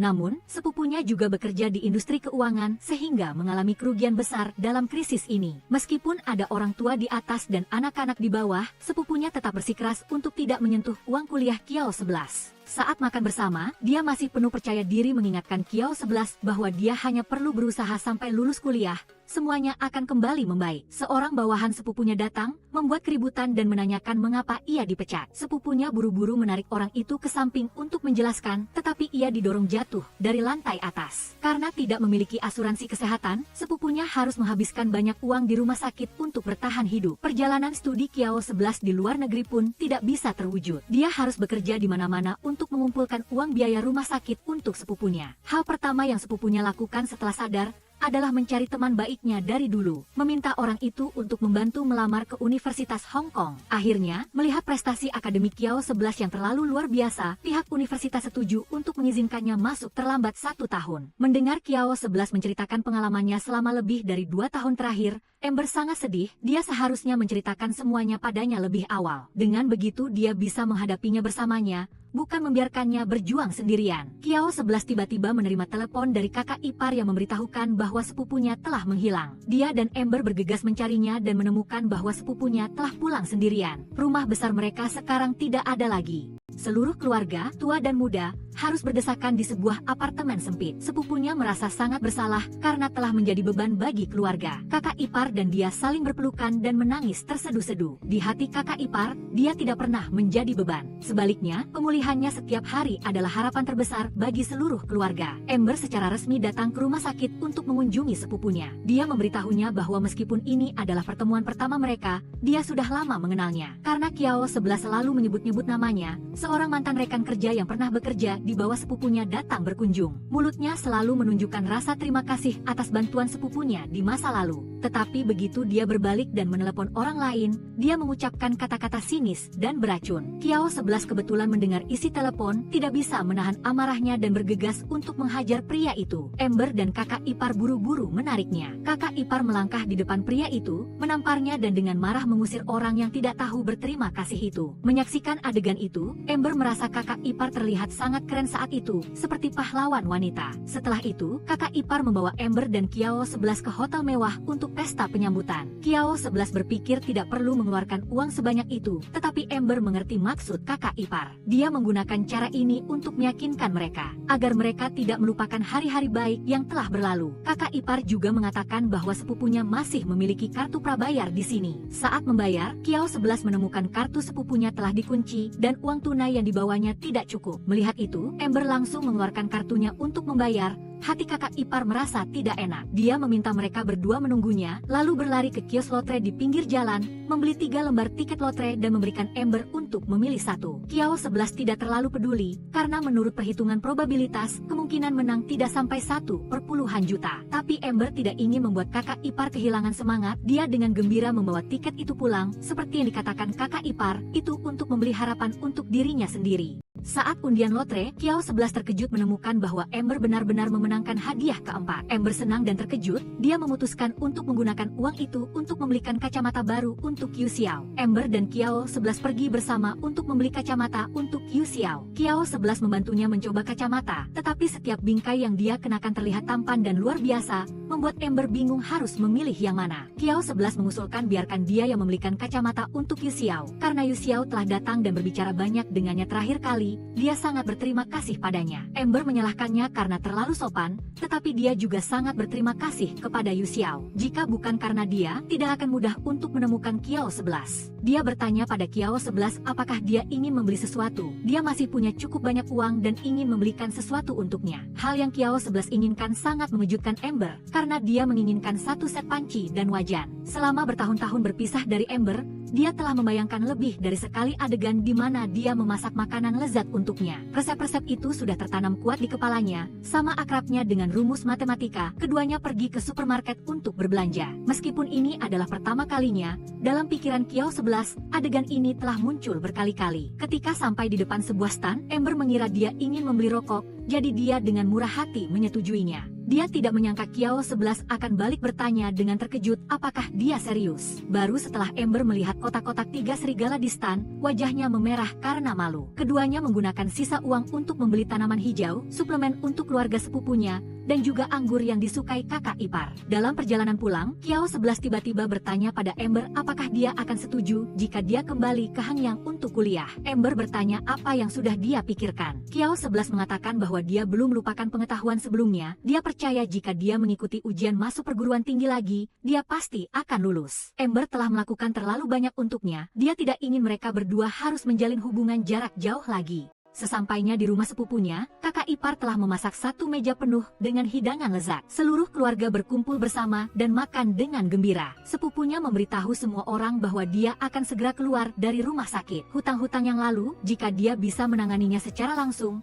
dia pasti akan bisa menagihnya kembali tidak sedikit. Oleh karena itu, bisa dianggap keluarga telah melewati masa-masa tersulit. Dia meminta Kiao 11 untuk berhenti dari semua pekerjaan paruh waktunya dan memikirkan masa depannya dengan serius. Tepat pada saat ini, Kiao 11 mengusulkan untuk kembali ke Hongyang untuk bersekolah. Sepupunya yang mendengarnya langsung menjadi bersemangat. Kiao 11 menjawab bahwa dia akan memikirkannya dengan serius. Kembali ke apartemen sewaannya, Kiao 11 mulai memasak makan malam untuk Ember. Ember juga bergegas membantu. Yingyin lewat, melihat mereka berdua bekerja sama dengan baik, dia menggodanya, sungguh pasangan yang harmonis. Ember mengundang Yingyin untuk makan bersama. Yingyin membawa sebotol whisky berharga yang telah dia simpan selama bertahun-tahun. Begitu dia mencicipi sedikit makanan, dia menoleh dan memarahi Kiao 11. Sudah kenal sekian lama tapi tidak pernah memasakkan makanan untukku. Ember meminta Yingyin menceritakan tentang Kiao 11 saat pertama kali datang. Yingyin bercerita bahwa pertama kali dia bertemu Kiao 11, dia melihatnya menonton film Titanic dan menangis. Saat itu, dia merasa kasihan pada anak laki-laki ini, jadi dia tanpa sadar membantunya. Sekarang dia memikirkannya, saat itu Kiao 11 pasti sedang memikirkan dirinya dan Ember. Yingyin menasihati mereka berdua, karena telah bertemu, mereka harus saling menghargai. Malamnya, berbaring di tempat tidur, keduanya sangat emosional. Ember memanggil nama Kiao 11 entah berapa kali. Kiao 11 mengungkapkan bahwa tepat pada saat Ember memanggil namanya, dia baru menyadari bahwa dia adalah Kiao 11 dan bukan bayangan kakaknya. Dia selalu seperti matahari kecil, menghangatkan dan meneranginya. Keduanya saling menatap dengan penuh gairah, tanpa sadar saling berpelukan dan akhirnya sepenuhnya menjadi milik satu sama lain. Di tengah malam, Ember terbangun dan tidak bisa tidur lagi. Dia menelepon dan menceritakan situasinya kepada Jiayun. Jiayun yang mendengarnya merasa penasaran sekaligus khawatir. Ember memintanya untuk menemukan orang yang dicintainya. Dengan begitu dia tidak akan takut lagi. Keesokan harinya, Ember bersikeras untuk tidak membiarkan Kiao 11 mengantarnya ke bandara. Dia takut tidak akan tahan dengan suasana perpisahan itu. Keduanya berpelukan erat, berpisah dengan enggan. Kiao 11 berjanji kepada Ember bahwa tidak peduli dia kembali ke Hongyang atau tetap di Universitas Hong Kong, dia akan memanfaatkan waktu untuk menemuinya sesegera mungkin. Ember kembali ke sekolah untuk melanjutkan studinya. Mimpinya adalah menjadi seorang guru, mengajar dan membimbing anak-anak kecil untuk tumbuh dewasa. Dia menelepon Yu Tiao, menyampaikan terima kasih dari Kiao 11 dan membuat janji untuk membawakan kacamata untuknya. Suasana hati Yu Tiao sedikit rumit, dia beralasan sedang sibuk belajar dan meminta Kiao 11 untuk datang dan berterima kasih kepadanya secara langsung suatu saat. Ember dan Kiao 11 memulai hari-hari interaksi yang manis. Kakak-kakak di asrama akhirnya bisa melihat Kiao 11 yang sangat tampan melalui video call. Toko online Jiayun berkembang pesat, Paman King juga menjadi staf layanan pelanggan favoritnya. Suatu hari, Paman King dan Bibi Song yang melihat foto Ember dan Kiao 11 dalam percakapan dengan Jiayun. Mereka mengirimkan doa tulus untuk dua orang muda yang telah melewati begitu banyak cobaan untuk akhirnya bersama. Bibi Song yang bertanya kepada Jiayun apa rencananya tentang hubungan asmaranya. Jiayun menjawab bahwa untuk sementara dia belum ingin memikirkan urusan percintaan. Dia ingin menghasilkan uang untuk membeli mobil agar suatu hari bisa mengantar semua kerabat dan teman-temannya jalan-jalan. Dan tentu saja, di dalam mobil juga bisa membawa Yu Tiao. Hari itu, Ember sedang menyiapkan materi untuk magang kelulusan. Dia berencana untuk berbagi dengan Kiao 11 seperti biasa, tetapi dia tiba-tiba melihat dia tidak online. Ember sedikit panik, takut Kiao 11 kembali memainkan permainan menghilang.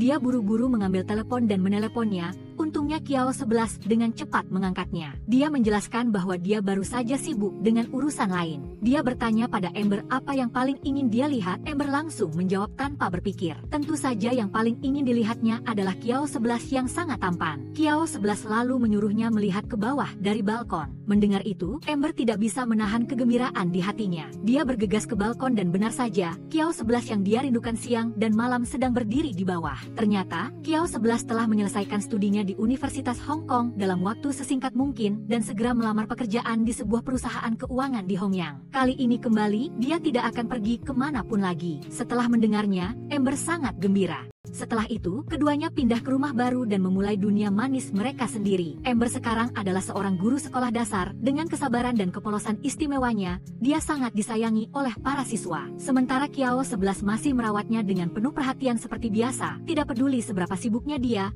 tetap gigih membuat sarapan penuh cinta untuk Ember. Hari itu adalah hari mereka berencana pergi melihat tempat pernikahan, tetapi Kiao 11 malah menerima telepon dari kantornya lalu buru-buru berganti pakaian dan pergi. Dia menjelaskan bahwa akhir-akhir ini situasi ekonomi cukup aktif, perusahaan investasi tempatnya bekerja telah mengincar beberapa proyek bagus dan semuanya membutuhkan dia untuk pergi bernegosiasi. Perundingan, Jiayun pergi melihat tempat bersama Ember. Dia mengingatkan temannya, apakah Kiao 11 akan berubah pikiran. Ember sama sekali tidak khawatir tentang masalah ini karena tidak peduli seberapa larut Kiao 11 tidur, dia selalu bangun untuk membuat sarapan untuknya. Jiayun bercanda, jika dia pulang terlambat, apakah dia sedang memasak makan malam untuk orang lain. Ember yang mendengarnya langsung berlari mengejar Jiayun. Kiao 11 menerima teman sekolah lamanya Fei Lingge. Proyek mereka adalah tentang game online. Kiao 11 mengingatkan temannya untuk memperhatikan masalah dalam kontrak, tetapi Fei Lingge mengabaikan klausul itu. Bos Kiao 11 sangat mementingkan proyek ini, tetapi sengaja menyisipkan klausul yang tidak jelas dalam kontrak, bermaksud untuk mengambil alih keuntungan setelah proyek berhasil. Kiao 11 mengemukakan pendapatnya, tetapi bosnya tidak peduli, menganggapnya masih terlalu naif.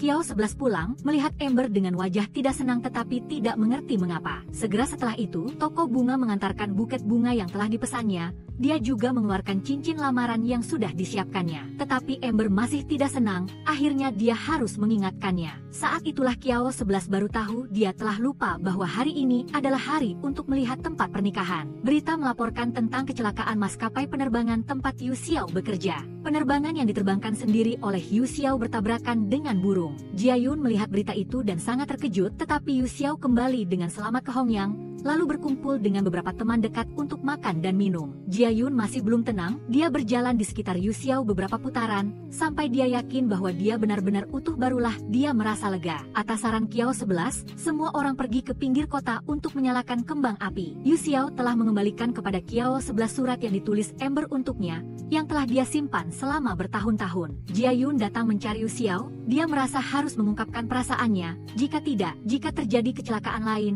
dia akan menyesal. Yu Xiao mengerti maksudnya dan berkata, selama dia berada di langit, dia akan melihat apakah dia bisa melihatnya. Orang tua Kiao 11 sekarang sudah bercerai dan keduanya berada di luar negeri, dia tidak banyak berkomunikasi dengan mereka. Ember dan Kiao 11 kembali ke rumah orang tuanya. Kiao 11 dengan sungguh-sungguh menyajikan teh, dan secara resmi mengubah cara dia memanggil memanggil orang tua Amber. Ibu Amber juga menceritakan bahwa Ibu Kiao 11 pernah datang ke rumah mereka untuk belajar cara membuat kue jujube. Dalam satu kesempatan, ketika pasar saham berisiko runtuh, Kiao 11 belajar dari pengalaman ayah dan sepupunya. Dia telah menjual semua saham dan juga mengundurkan diri dari perusahaan keuangan itu dengan sempurna menghindari krisis ini. Setelah beberapa waktu persiapan, pernikahan besar mereka berdua akan segera berlangsung. Amber dalam gaun pengantin putih bersih berlari ke arah pengantin prianya. Keduanya berpelukan erat dalam kebahagiaan. Film berakhir di sini. Terima kasih telah menonton. Jika Anda menyukainya, silakan berikan suka. Jangan lupa subscribe dan tekan lonceng untuk menunggu film-film terbaru.